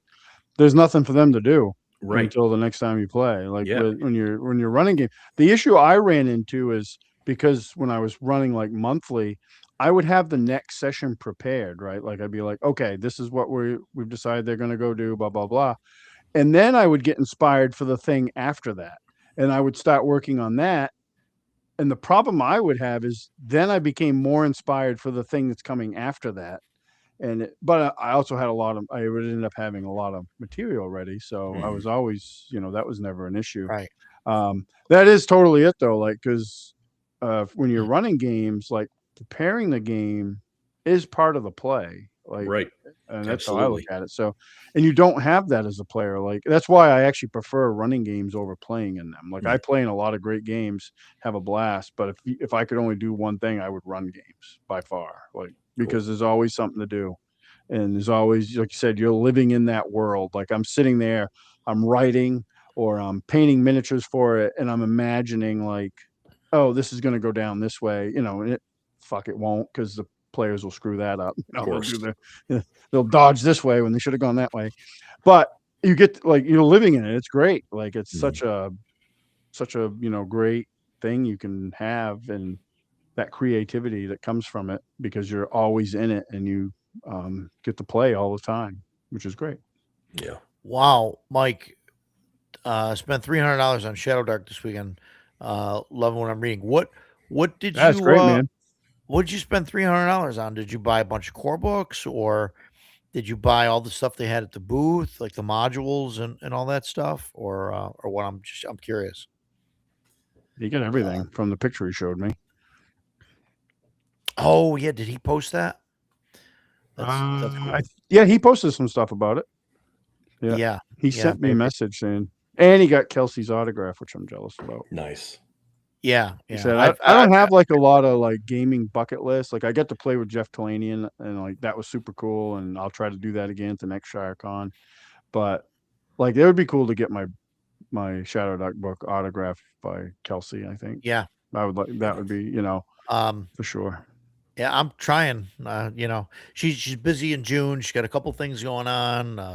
Her and her wife are trying to get pregnant. Trying to have They're babies. trying to figure out the Kickstarter and everything else. Those are well worth it, Edgelord. To get get those. Those are well worth it. I backed them as part of the Kickstarter, the Western Reaches, and I almost wish I didn't. I already because had them. They had them all, and I should have bought them. But I'm like, no, I'm gonna have them. Oh yeah, you'll get them. Yeah. I'll get them. So I don't want to buy them. Yeah. Again. I'm a little confused with like the Western. I did a full in with the Western Reaches, you know, because I was just so happy with the Shadow Dark stuff. I'm a little confused, like they're compiling them together as far as like I know there's like a player's book for the Western Reaches and obviously a game master's book. I don't know. It'll be fantastic. There's I mean, 2 books. it's out Yeah, I don't know quality, exactly, so. but And I've got 2 of the new Cursed Scrolls now. Like I got the PDF. She sent those out. They're done. they skipped one. I have 3, I think. Or, Yeah, I mean, number 3. I don't have 3. There will be 3. They skipped 5, and I think I might get this backwards. I'm not. I think 5 might be was 6 the biggest one, or 5 was the biggest one. That's why they skipped 6, it. I Put out 6. Excuse me. And they're working on it now, obviously. Yeah, I got to play with. Those are great. Pre-gens are great. I got to play with David Beatty, the author of Weird Frontiers. In fact, it was at GaryCon, and I had no idea who he was. I didn't know. I mean, I didn't know who the guy sitting across from me was. I didn't realize it was David Beatty. And I was sitting there playing a gunslinger, and it went great. I had an absolute blast. And we were packing up, and I went, man, this game is so effing good. And the guy standing next to me goes, well, I'm sure David Beatty would love to hear that. And I was like, man, I'd love to meet the guy to let him know, because this game is right up my alley, dude. And he looks at me and goes, well, that's him. And I was like, thank God I didn't just shit all over it. I was like, I got to chat him for a little while. Yeah, I got to chat him a little bit. And he's and I'm always like, oh, he's a great guy. David is a beautiful human being. He does all kinds of work for cat shelters. He's always doing, some kind of charity for them. He's a genuinely good person. So that makes it really easy for me to like the product. Yeah. That's the thing I have with like Kelsey. Like I've never met her. She's so positive. Like every time I've seen her like interact with people, even people that are kind of like dinks, like she's still like super nice as she can be, and I'm like, and she put out a great product, Yeah. And I'm happy with it. I've only run one session. I've played more than that. We ran in our Friday night group. We ran Shadow Dark for a while. I had a blast. Like I thought it was great. Yeah. And I was super excited to get it to the table, and everybody, like I said, I had 4 players, and 3 of them had never played it. So they 2 of them had already bought the book, so like they went over to Crossroads and grabbed copies because they stock Shadow Dark there. Yeah. Contrary to what some people on YouTube say, that you can't buy Shadow Dark in game stores. I've seen it at Millennium in Rochester. I've seen it on the shelf. I've seen plenty of people. Yeah, I've seen plenty of posts from people that I bought this at my game store. Yep. That one person I'm referencing is a moron. So.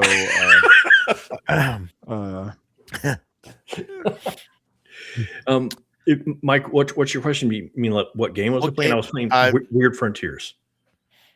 Yeah, DCC. Hold on while I throw my back out lifting this book. I would. Yeah, I would pull my book off the shelf, except I'll break my arm.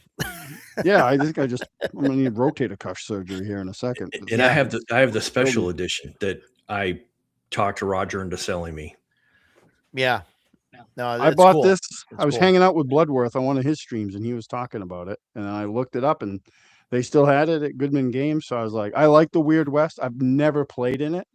And I hate to throw them any credit, but and you can't get it now because they took it off their site. But Critical Role did a live play based on the Deadwood series, whatever it's called, that Western. Deadwood, yes, sir. They did a great live play of it. I thought they did a really great job, but it had like undead in it and stuff. And I was like, oh, it's really cool. I love the Weird West stuff, even though I've never played in it. And then Bloodworth was telling me about this, and I was like, frig it, and I bought it. And I haven't got it to the table yet, but I'd love to. Yeah, oddly enough, that the weird is the only part about the system that I don't care for. I'm not a fan of Cthulhu. I've played it. I don't have anything against it, but it is not something I will go out of my way to play. But there was so much stuff in the game that wasn't weird that I was like, I'm totally down with this. And I talk about playing the gunslinger because that's what I want to play. But I've played 4 other classes in the game. I have played. I've spread myself out there, and it's just been a blast. And last year, Roger and I were in a game. I don't remember who was running it, but it took place at a fort in New Mexico. And the month, in fact, it had to have been MEPA. It had to have been MEPA. It was probably Matt. Yeah, I think it was. But the month prior to us playing that game, I had just gone to New Mexico to visit my mom, and we went to that national park where that fort was. So he mentioned the fort, and I was like, "Holy crap! Here's this fort." And I'm showing photos, on my phone Or of the Cyrus. fort. Probably Cyrus. Yeah, it might have been. Cyrus, And I was like, "Man, this is so awesome!" And and the whole game, and like the only weird thing about it was that we were fighting giant spiders, like demon spider type things. But Right. I mean, Yeah. so like you can play Weird Frontiers, and there will be a Cthulhu monster if you want there to be a Cthulhu monster. But if you just want to be cowboys and Indians out in the plains, that's what's there. Yeah. Man, it's great. I had a blast So playing the game. I like the Cthulhu stuff. Like the best campaign I ever played in was as a player was a Cthulhu campaign, and so I like all that stuff. So then when I found out it was a combination or could be a combination of both, and the little bit that I've been able to buckle down and read of this, like reading like the backstory behind it and all, I'm like, oh, this is awesome. And I'm hoping too, because we like one of the guys in my group, Zephyr, who's sometimes in the comments here, Mhm. he's been the one that's been running DCC Lankmar, and I said right off the bat when he said he wanted to run DCC for us, I'm like that's freaking great, because that will get us familiarized with the system. And then I have Weird Frontiers, I have Mutant Crawl Classics, which like I have this I bought because I was on this whole Thundar the Barbarian kick for a while, and I was like, oh, that's really Yeah. cool. Like I'd love to play something like that. And everything I looked at, they're like, you should just get Mutant Crawl Classics and play that, and you can make Thundar the Barbarian. So I was like, that'd be cool. So that system, just playing DCC Lankmar will get us into like 3 total games that we Yeah. have Mhm. that we can play. So I was like, Get pretty the cool. look into the American Survival Guide. That's more Thundar than Gamma World or Yeah. Mutant Crawl Also a Classic. blast. Yeah, great game. Great setting. Yeah. What's it called? It's America, but it's spelled with a U. American Survival Guide. It's Reed Sanfilippo's post-apocalyptic thing. It came out like just before Mutant Crawl Classics did. Is it but put it's out by DCC or? Mhm. cool stuff. They authorized it. I don't know if it's got their stamp on it or not. I'll be right back. I'll find out. Yeah. It's kind of like that Zothique stuff that came out. I didn't back that. Oh yeah, I the backed that. money, but I wanted to. The sad part is though, well, the hard part for me was we were just starting to play DCC and I liked it. So I'm like, if I back this, I want it for both Shadow Dark and DCC, but I also want to pay my mortgage. So Yeah. I guess I'll do that. I don't remember what So- one I picked. You Yeah, probably picked all of them. So it's Calling got it their a- stamp on it, but I think it's published independently. Yeah. Show the title Yeah, show me that again. so you can see it. Yeah. American Survival Guide. There's two Huh. there's two covers. There's that cover, and then there's a cover of like a bunch of them in a car. And like the wizard has a Is there something wrong with Goodman's Games website? there Oh, you go. actually I have to don't know. click that. Ah, it's lame. Mike mentioned that he bought all the Shadow Dark core stuff and small adventure packs, which is cool, and then the all the Cannibal Publishing stuff. So I wanted to go back. I bought the Shadowpunk stuff, and I wanted to go back and talk to Troy about about what he had there for the for Shadow Dark, and I never did. Oops. So I looked on the website though, and I don't know if I can buy that stuff online or what. So Troy, I don't know if you're still in the chat or Mike, if you know if they have a store to buy stuff from. I don't know. Yeah, just let us know, and I'd love to purchase some of their wares. So yeah, that's that. But yeah, American Survival Guide. It used to be some zines that was crawling under a broken moon, Mhm. and then they decided to make a whole like a real book out of it. But it really has the Thundar vibes. Yeah. So that if you It want to play Nice. Thundar, play that. that was the first campaign that I ever played with Roger. I'd done a couple of one shots with Yeah. him, and he told me about this. This DCC, which is not my bag. But he was like, I'm going to be running this thing you sent about it. I was like, all right, yeah, I want to play. So yeah, I'll come over and play. And I didn't know anything about it. Didn't really know what class I wanted to play. I opened it up and I saw Petrolhead. It's a driver. And I was like, oh, here's my dude. And like immediately whipped out a character, and good grief, man. I had such a blast playing that guy. My horrible luck kept rearing this ugly head, but I still had a blast playing it. Just a super good time. Yeah. Yeah, that was a fun game. Yeah. Cool stuff. So American Survival. yeah. They probably got it on the Goodman store. No? Are you looking at the Goodman game store? Yeah. Hey, So yeah, no, I mean that was fun. That was a blast playing that. oh yeah, they do have a different like- cover. This one's different than one you showed me, Oh Jason. wow, their website is messed up. Yeah, you got to click on something to the stupid "I'm not a robot" thing. Usually it does it automatically, but That's interesting. But yeah. But yeah, if they don't have it there, I don't know. It's got to be. yeah, they have one. Yep, they have it. Yeah. So get it. Yeah, like I said, there's a couple different covers. Yeah, it was a fun time. I enjoyed running it. Like the only problem that I have with DCC, you mentioned this before, is the spell casting gets out of control. Can get Yeah. Soul swingy in swingy. a hurry. Yeah. And It yeah, it saved out. We had in our DCC Lankmar, we only had 3 to 4 players, depending on when we played, but we had one caster, and he was definitely the heavy hitter of the group. Like there was times like when he cast a spell, which was great for us because we were getting our asses kicked most of the time. So it was like awesome, like this surprise attack, and like he casts magic missile and rolls really high and just like vaporizes this thing. And we were like, cool, because I didn't want to Yeah. fight that thing to begin with. So let's but he ended up dying too. Like that character was the only one that died in the whole the adventure we did. 2 adventures, I think. We had 2 adventures. stuff Yeah, on drive through. with stuff like that, especially like the un-American, if you took the magic out of it, it would be Mad Max, and that's how I treated it. Like every time we went to a town, I was picturing Thunderdome, and Yeah. I really liked it. The magic got wildly out of hand, and I did not like that. There were times when I was like, okay, I don't want to play this anymore, just because the magic was just so overpowered.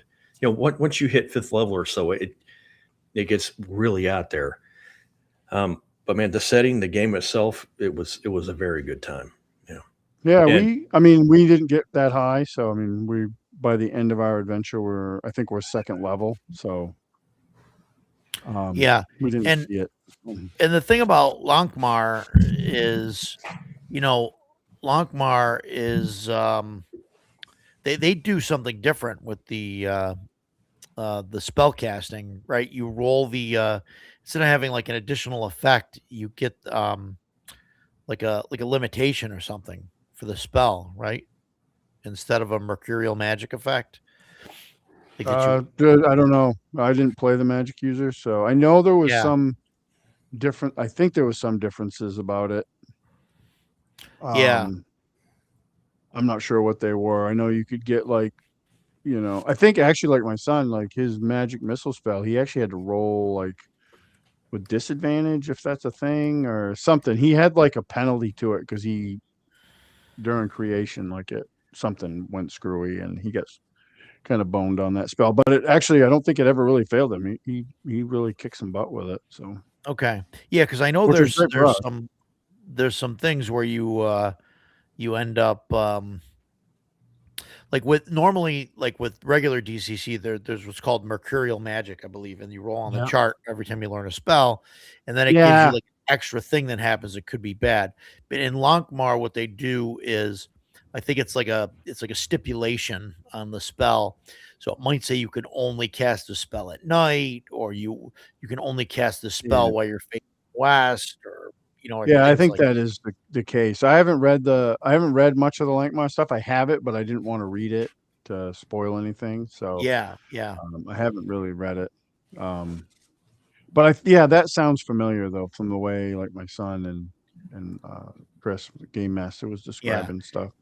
But yeah. it And I was I think they did a good job like with the Lankmar because they you only have three classes. You know, you have fighter, rogue, and a wizard or whatever they call it, magic user, and then that's it. And then they have like fleeting luck and just the way that works. And think you can actually get healing from like drinking or something. I don't remember. yes, yeah, from drinking booze. Yeah, I thought I mean, it was cool. And just like being a guy that enjoys different yeah, settings, get to play around with Lankmar and have like a name drop that like to me rings a bell. Like my character might not have a clue, but to me it's like I'm like, oh yeah, like we got some I don't remember now. It was some item or something, and it was from Isaac of the Jug. And I remember reading about him. And then when I read more about it, he was like, "Oh, like a guy named Fafard was like his acolyte or something." And I was like, "Oh, I know who that guy is."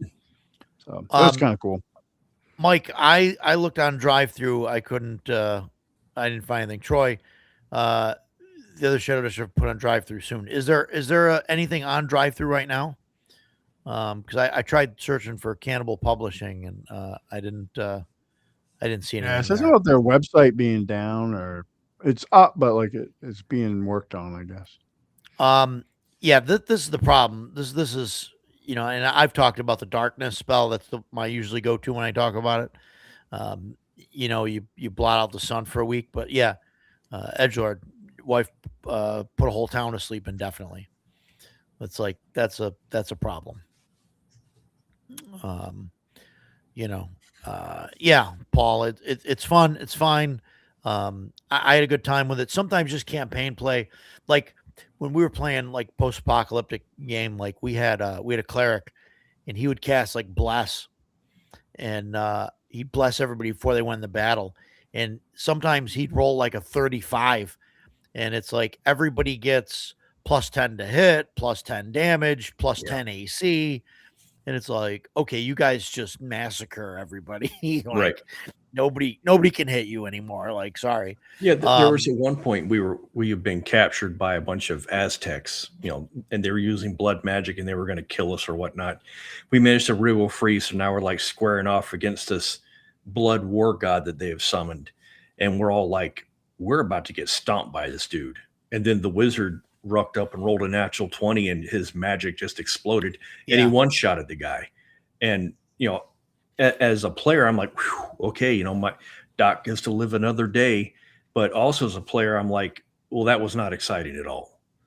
So, yeah. yeah, pick your side, I guess. I don't know. I don't remember what the actual thing was, Paul. It was it was 35. Like the bless for like bless allies or whatever, it gave everybody like a +10. I want to say that he was level, I don't know, 7, 8, maybe. I don't know at the time. I've got Doc right here. I Um, can tell you. you know, yeah, and then probably I don't know, like a +3 or +4 intelligence bonus. So Level 6. level 6. So if they Mhm. were level 6, that means so he was getting a +6, probably a +10 to the roll. So maybe it's 30 in the chart. So something like that. Yeah, Paul's gonna go check the book. Yeah, check the book. Your Um, exaggeration is being fact checked, Roger. Let me know. I know. I thought it was like +10 though. Yeah, I didn't think it it was was a lower than lot. that. The highest that I remember for sure was +8. It might have been +10, but I remember us getting Maybe +8 it was +8, all and the time. I rounded. Yeah, And that +8 yeah, was just, man, we were nothing could stand against us. yeah, yeah. It was nuts. So, yeah, just crazy stuff like that happens with DCC. So what are you gonna do? You know, uh, it happens. It's a different game. that's, you kind of got to remember that going in. Um, I do like the idea of doing Lankmar though. I think Lankmar is That's really fun. fun. We're gonna do Yeah. some more of it. My Yeah, buddy actually reached out to me today about our gaming weekend, which we haven't scheduled yet. But like, if anybody else he wants to run. He has yeah. the other box set, which I forgot the name of it for Lankmar, and he wants to run that as a session. The Greatest I Thieves in don't. Lankmar. Yeah, I think that's what it's That's called. the other Kickstarter. Yeah, I have that. I definitely want to run that. Yeah, I I don't have definitely. that one. I have the regular box set, and then I Yep. have a book with a bunch of the Yep. adventures and locations in it. I have a location book too, which I shouldn't have bought because it's all that stuff's in the hardcover book I bought as well. But yeah, and I get the MCC book and 2 copies of the core book. Well, it's cool. I mean, it's cool. It's fun. I mean, again, like we're only second level, so the swinging magic was definitely a benefit to us because none of us would have survived if it wasn't for Sure. that. Yeah. No. Um, I mean, it's fine. You know, it's just it gets crazy. You know. does it? It only Um. goes to. Does it only go to like 10th level? Yeah. That's what I Yeah. thought. Yeah. That's it. Oh, that's good. That's good. Just 10th level. Roger did a one shot of Lankmar for, it was at the Oh, local game shop, and I was one of the players. In fact, I think it was just me and one other guy, and we were trying to escape prison. Maybe. We wake up and we've got a hangover and we're in prison. We're trying to escape, and things kept going very poorly for us. And the other guy was playing a wizard. I was playing a fighter, and we were like in dire straits. We're either going to get out of here or we're about to die. And he looks at me and goes, I'm going to use blood magic or whatever, you hurt yourself, so it boosts your spell burn. That's what it is. I'm going to use spell burn. And I was like, go for it. So he spell burned, then he cast in large on my fighter. And his Yeah. that bonus was like, I was like 25 feet tall and just Yeah. all swole. And like, I started just knocking down walls. And every time we came up to guards, I was just going, run, run. And they were all failing morale checks left and right. And so at this point, the guy playing the wizard and we were just like laughing our asses off because we didn't have to fight anybody. Because as soon as we appeared somewhere, the guards would just bolt from us. And so I'm just running through town, just yelling for people to run. So we got away. That's how it ended. And I had a blast.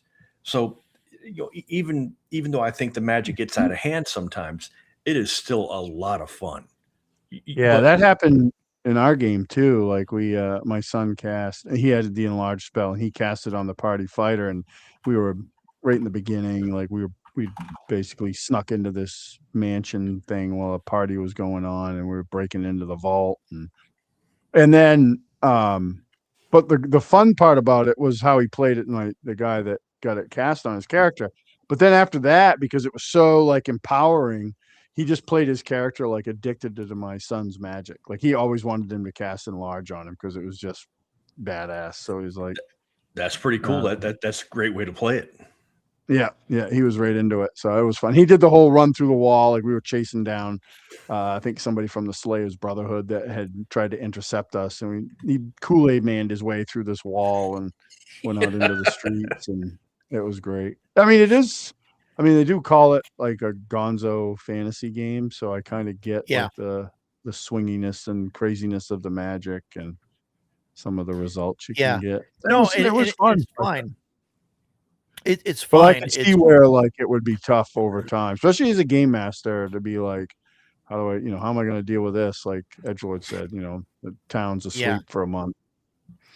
Yeah, and you kind of got to lean into it, and you just got to make it, this gonzo thing. And I mean, I think like the world was kind of crazy and stuff, so there was some things going on that kind of also fed into that.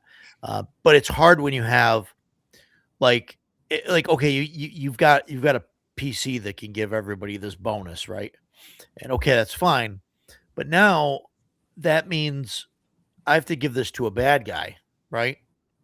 Now, what happens when the players go up and they're going to, run into battle with the bad guy, and that's when the cleric rolls a 1 and the bad guy rolls the 30 on the chart, Yep. and all of his guys get +8 or whatever, right? Which has Now happened. it's like, Yep.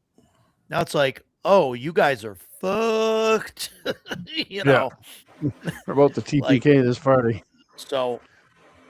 so yeah, it's that's like the thing where it makes it really swingy and hard to hard to like figure out like, oh, okay, like do we just kill the party because of a bad roll? And I mean, and I'm Right. not against like the party deaths and things like that. You guys know, I mean, I've had TPKs and stuff. But when it comes to like, oh, because this one roll failed, like, should Yeah. I don't know. Forces you to get a little bit creative, right? As you got to be able to, as always, as a game master, you got to think on Yeah. your feet and stuff. But sometimes it happens. Like I was in my CNC game when they were in the Underdark, so they had to go there to get a piece of the rod of 7 parts. And my thing with them going to the Underdark, which I was fine for, like, I was like, this is awesome. I had all sorts of stuff in mind to do while they were there.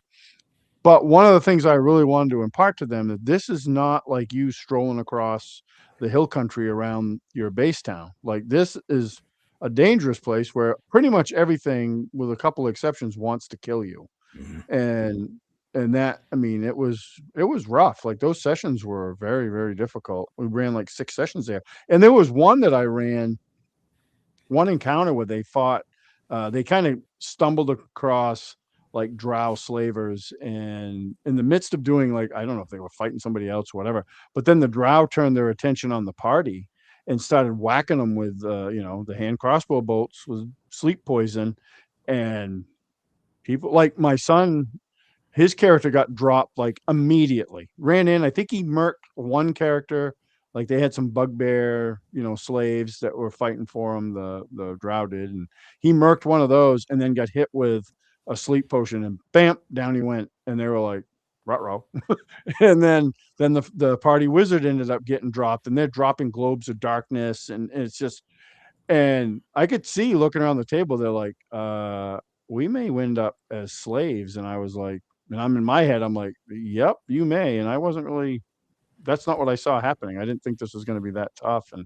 But it was great, but it really imparted to them, like, so at the end of that 6 sessions, they were successful. They got what they wanted. And I had like a whole plan for like when they were going to leave, like all these different encounters and adventures. Cause it's, it takes a long time to walk out of the Underdark. But Yeah. they were pretty, not, I don't, they weren't upset, but they were pretty vocal about like, we want to get out of here. Like this place is just, it's been like one near death experience after another. So I gave them the option when they completed their quest. I was like, okay, it doesn't matter to me which one you pick, but here's your option. I have other stuff in mind, for your return journey to the surface. Or if you guys want, we can narratively describe how you leave the Underdark and stuff. And they universally, they were like, we want to narratively do this, because this was a Yeah. giant pain in the ass. Like this was really tough, because they knew too, like they lost a player character there. They lost one of their fighters, he died. And then one of the an NPC, which they were way more attached to than I realized. And I didn't intend it. That's just the way dice rolled. It could have killed like my son's character, or matter of fact, it happened after the PC death. It could have killed the player's new character, like the attack could have. And it just happened to randomly hit the NPC. I didn't realize how attached they were to that guy, but which was good, in a way. But yeah, it was tough. And it just, I like to giving them that option though, and they took it. They're like, nope, we'll narratively do this and get out of here. I'm like, okay. But now they won't ever be like, oh, we'll just go to the Underdark, because sometimes players get, because they're the player characters and they're the heroes of the story, and they just, sometimes it gets into their head that they can do pretty much whatever they want, which is Sure. fine. But like, that's not always the case, right? So they're like, I don't think they'll ever be like nonchalant about going to the Underdark. It's not happening. Yeah. That Because it seems was an ass crazy. kicker. Can Yeah, it was an I ass say kicker. one more thing about Blacklight and then I'll let it go? Yeah, no, I absolutely. Yeah, let's hear it. So I went to drive-through. I looked up the errata. I downloaded it and I printed it. This is the entirety of the errata. Here's a monster that wasn't in the book. That's it. Oh, Is it going to That's be it. in the new book? Most likely. I mean, if that's the only issue in the book, this is a very well-produced piece of Yeah. work. Yeah. Yeah. No, Okay, it's I'm done. awesome. It's awesome. that's cool. Yeah, I Um, want to grab it. Another one I saw that's Shadow Dark related, and I saw it watching a live of somebody going through the vendor hall at Page. It's called Dark Space. Now it's a sci-fi version, I backed but it. you Yeah. need the Shadow Dark book to run it. It's not a standalone or anything. Well, It looked Blacklight kind of says the cool. same thing, though. Blacklight says the same thing. I mean, You honestly, need the the Shadow core Dark book, rules but are not that complicated. So once you've yeah. played Shadow Dark for a little bit, Mhm. you probably won't need the book, for too much. Which is great. That's not a negative at all. Like I think Mhm. that's actually a strong positive. Mhm. But it looked cool. Like the guy spent a little bit of time at their booth, and I was like, oh man. So I started looking it up and stuff. I was like, oh, that actually looks pretty cool. Because I wouldn't mind doing Yeah. like a sci-fi game. I mean, but the only real sci-fi I have is very like IP, right? It's like either Star Wars or Aliens. I think those are the only two sci-fi games I own. Yeah. So it's like that would be cool because you could do something generic if you wanted to do like your own thing. That would be really kind of neat. That's cool. And I like their logo too. The Stars Without Number is pretty cool. That's cool if it's got an oxygen timer. That's cool. Yeah, that does sound cool. Troy, I was looking to find some of the stuff on drive-through and I still couldn't find it. So I know you said that the other Shadow Dark stuff will be put on drive-through soon. And Mike said that you have some stuff on drive-through. I was looking for it. I didn't see it under Cannibal Publishing. So if you've got something, Cool. let me know and I'll throw a link up. But because we'd love to buy your stuff. But yeah. Oh, Deathcore minis. Those are cool, edgelord. I don't play, but I would like to paint some of those. Yeah, I backed the Dark Space Kickstarter when they did something because it's out. It's been out. Yeah, because you can get the game now. You can get that. Yeah, but I backed I like they did I don't know. I think this was like a redo or something. I don't know. Maybe not printers, PDF, and page. Yeah, okay. Let's see. They're at Page this weekend. Backer surveys late January, early February. Once we're back from Page, we'll begin to send backer kit surveys. So yeah. But this is something for I don't know. Like I saw it. It says Dark Space Sci-Fi rules for Shadow Dark, but I don't know. It must have been already print or something, and this is just for a like a deluxe edition or a reprint of it or something. But yeah, so we'll see. But yeah, that'll be cool to look at because I like the sci-fi stuff. Yeah, I like to mix it up. Kickstarter's for the. Oh, okay, Mike. Troy stuff isn't up there. Yeah. Okay. Yeah, Mike. Let me know. So you were talking about the DCC stuff. Okay, never mind. I just wanted to make sure because I want to support Troy because he's got some cool stuff. So definitely in on that. And it's Shadow Dark stuff, which is been pretty good. And I'm gonna start running that soon, and we'll go from there. I've had fun. Yeah. Super easy to prep.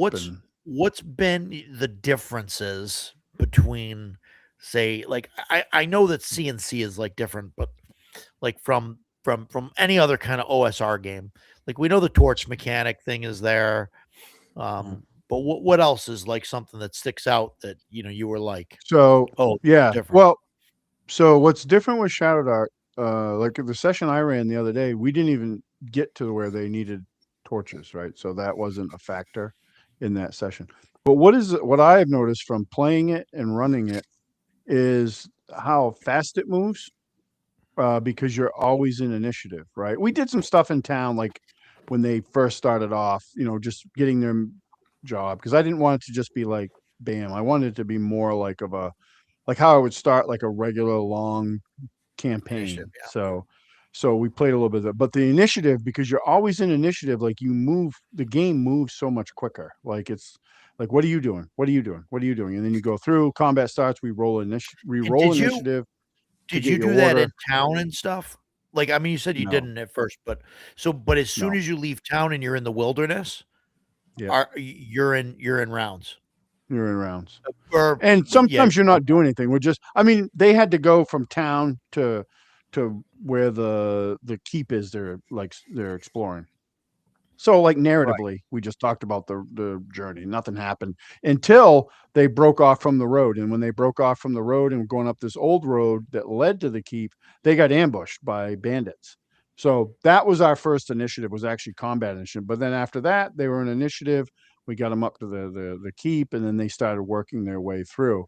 So what that does is it really moves the game along pretty fast. Like you'll get Yeah. a lot more done. The one thing that I did notice, like in the group that I was a player in, and we were all new to Shadow Dark, is because we got locked into that mindset, especially when we were we were crawling, right? Doing the dungeon crawling. The group I was in, or I'm still in, but the group that I was playing with, there was a pretty heavy like role play group, but we weren't doing any of that with Shadow Dark at first because we were just so locked in that we were like clearing rooms like a SWAT team. Like it was just bam, hit that room.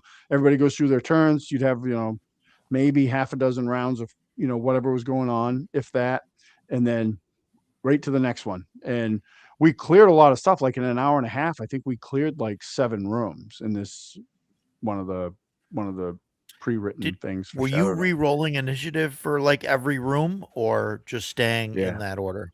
No, we would You- no, we would re-roll initiative, because then when combat starts, you want to roll initiative again. Because the way it works is the only thing that matters who gets the highest number. Yeah, right. Because then it Because goes clockwise from there. right. But that's why I was wondering if it really matters then if you roll initiative.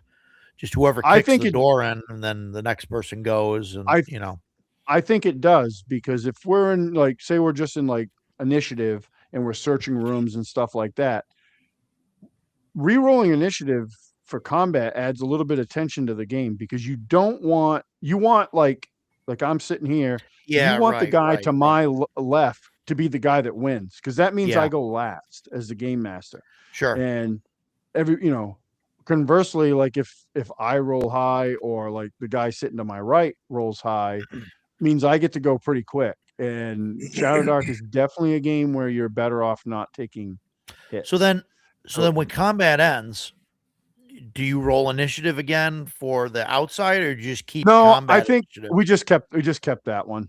Um, if I'm recalling correctly, we just kept that one, and then when a new combat started, we'd roll again. So you would And I'm roll probably initiative. making it. You would roll initiative for the bad guys Yeah, and it for only combat. But the thing with that is, it's only matters if I win. Like if I get the highest Right, number, it doesn't right. matter if I don't get the highest number, because we're just going to go in that clockwise order from the Now, what if highest. there's multiple bad guy groups? Are you rolling separate for each of them, and No, then no. it doesn't matter. You just take the I mean, highest. you could. I didn't have that in my game that I was playing in, so, and I'm not sure in the game where I Yeah, was a player if that was done. You could do that. Like if you had like, say you got an ogre and he's got a bunch of goblin minions, you could roll for the goblins and the ogre, and kind of gives you yeah. advantage as a game master to see, So this is what because Edgelord is saying, and that's what I because thought all it's too. going to isn't it it's going to matter only who gets the highest number, and after Yeah, that you don't even have to pay attention to it, because it just goes in that yeah, order. yeah. Now, That's not interesting. the way I've ever played it. It's not one roll. You re-roll Yeah, for combat. yeah. That's interesting. But I think it's interesting mechanic because it moves the game along. I'm Like just even when wondering for like, I ran my session the other night. They got further than I had planned on them getting. I didn't think they were going to get Just as because far it's as they efficient. did. It is. It's very efficient. It's very efficient. I just wonder for like hex crawling, like how does that work? How does that play out? You know? Yeah, I mean, in some regards, I don't think it's going to make that big of a deal. It's just how you're going to go around the room in order, right? So, like, if the guy to my right, my left, wins the initiative, and they're just searching, I'm like, "What are you doing?" And then he'll be like, "I'm doing this and this," and I just go to the next guy. "What are you doing?" "I'm doing this, this, and this," and then they do their Yeah. thing. Then we move on to the next one. We go right back. "What are you doing?" "Oh, I'm, back to the original guy." I'm like, "Oh, I'm doing this." I'm like, "Okay, great."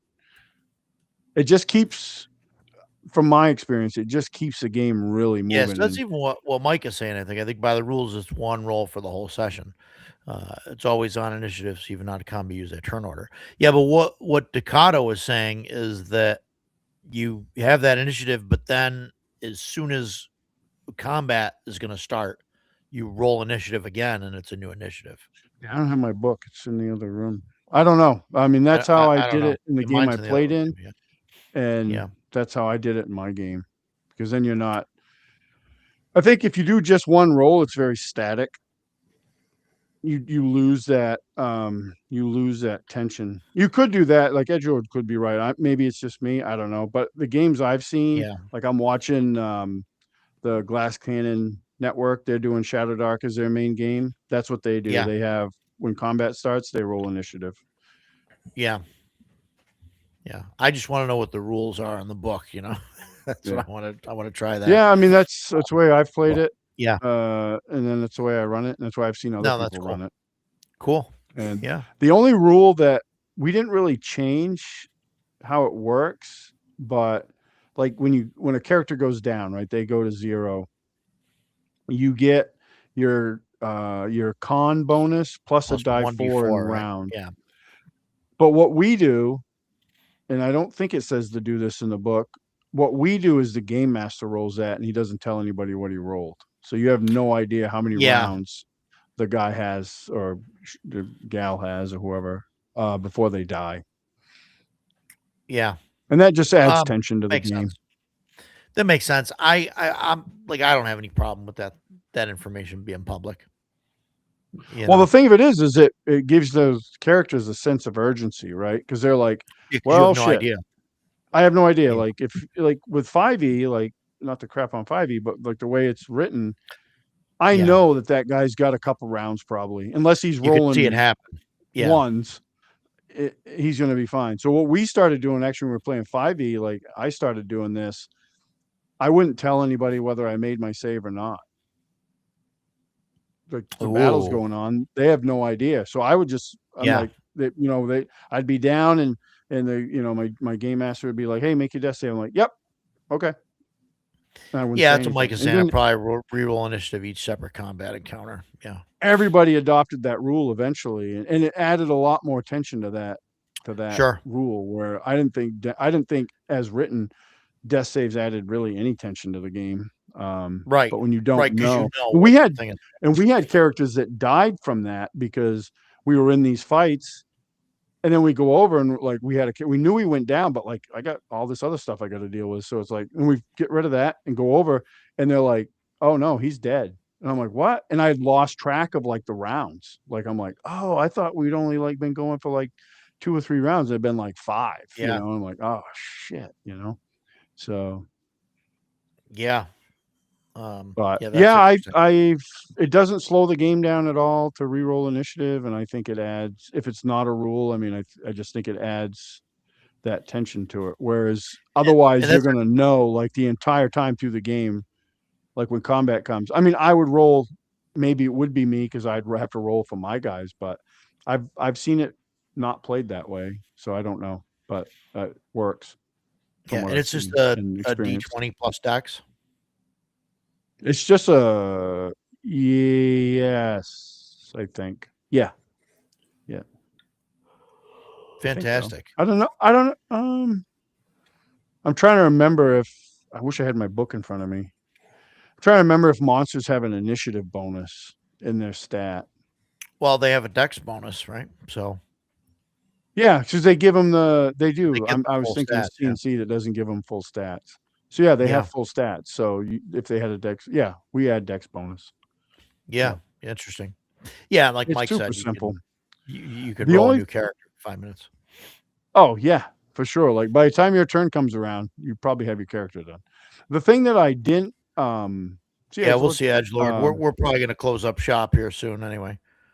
that I didn't factor in Jason's going to is close up shop before the rest of us, I think. Man, the bags under my eyes are turning into a full suit of luggage. It was a rough but day. you have to keep track. You have to keep track of your rounds when you're in combat, or when you're doing anything. You have to keep, because every 3 rounds outside of combat, you should be rolling for like random encounters. Right. Right. And I didn't Right. like, thankfully, like my friend Brendan, who ran it for us, my other group, he was playing in my Thursday. He's playing in my Thursday night game for this, and he's more familiar with it than me, because he asked me, he's like, "Are you tracking the rounds?" And I'm like, and he's like, "Yeah, you got it." And I'm like, "Oh shit, that's right." So, That and helps a then lot. I think, yeah, and I think what happens, like if you get stuck in like the dark, it's every round you roll for random encounters, not every 3. I'm sorry. I don't know if you guys have seen my Facebook profile. Well, I don't know if it's is it my profile picture? It's probably my Is that- profile. Oh, is With the your one hair I all have up? it? Yeah. Oh, I have one from PayPal that has you with like you got but there's no hair on the top, like it's Oh, shaved. no. If go look at my Facebook profile picture and Oh God. you'll understand why. You'll understand why I wear a hat. You were holding on to a static ball Oh, or something like that, were you? Oh yeah, I've seen that. I Oh, it have just seen that. happened. I pulled my Oh. hat off one Oh. time and it just went. I think I had some static going on and it went crazy and I gave this crazy look and Jeff at Meyer took the picture and I was like, you need to send that to me. You look like a maniac. What There's one is guy that wrote in a comment, now or he's like, normal? "Been worried about you, dude. Haven't seen you around lately. Good to see you're in good health." And it's like this crazy manic picture. I'm like, I don't know if he's serious or not. Like, I would still be Yeah. concerned after seeing this picture. I'm like, I don't know how that Yeah. reassured him. I mean, if you know me. Yeah. That's That's yeah, freaking funny. it's interesting. So yeah, good good times. I think yeah, we're gonna try on Sunday. We're gonna try Shadow Awesome. Dark for the first time. We're gonna do Can't wait character to hear creation. how We're you gonna make out. do backstory with the whole world and everything. And we're gonna run it as it is before I fully incorporate everybody into the actual world. But because I have to have an existing city, so that's going to be interesting for Are carousing. you is this something totally new, not connected to your CNC, or? No, it's very connected. It's going to be in another place in the What you world. The thought? problem is the continent's sort of like a dead continent. Well, I mean, as far as civilization goes, civilization left a long time ago. But I'm going to have a town that's an existing town that's been there for a while that I'm going to insert these guys into. And this way we could do carousing and all of that. Nice. So it's just going to be interesting because the town can't be, just a few years old. It's going to be older than Right. that. So Yep. so we're That gonna sounds cool. we're gonna play with some things, but I think it'll work out. We'll see what happens, and we'll go from there. But Yeah, that'll be sounds really good. fun. That'll be next week. Don't know what the topic is for next week. I'm talking to a few people about getting them on and doing some interviews some more and talking about stuff. Like Jason Vey is excited to come on and talk about A&A and his I can't think of his Elf Layer Games. I think is his Yeah, I game think company. so. So that's pretty cool. I think he's a cool dude to talk to and all that. So he was fun. So yeah, he's definitely planning on letting me know when he's free. And yeah, we'll go from there, and that'll be fun. He was yeah, he messaged me after Page because I basically beat one guy with another guy. So, Jeez. yeah, you know, I played the same character that I played the last time I played with him, which was just The pugilist. pugilist. The pugilist. I ran into a room and like knocked 3 people over, and then I was on top of them, and I'm like, okay, I guess I'm gonna grab the first guy that I'm on top of and slam him against the guy that's below him, and hopefully they knock heads and trying to knock them out. And that's, you know, before they have a chance to pull guns, because I can't get shot. That hurts, but you know, so yeah, no, it's a good time. So, but yeah, so Shadow Dark Sunday. So we'll be talking about that, you know, and yeah, we'll go from there. What else? You guys got anything else? Final thoughts or anything else you want to touch base on? No, Yeah, I think I'm good. fantastic. All right. So we'll get stuff posted for next week as soon as possible. You guys have a great week, and we'll see you guys you know, next Tuesday. Thanks for coming, everybody. All right. Yeah, thanks for coming. See It's y'all. been a blast. We'll see ya.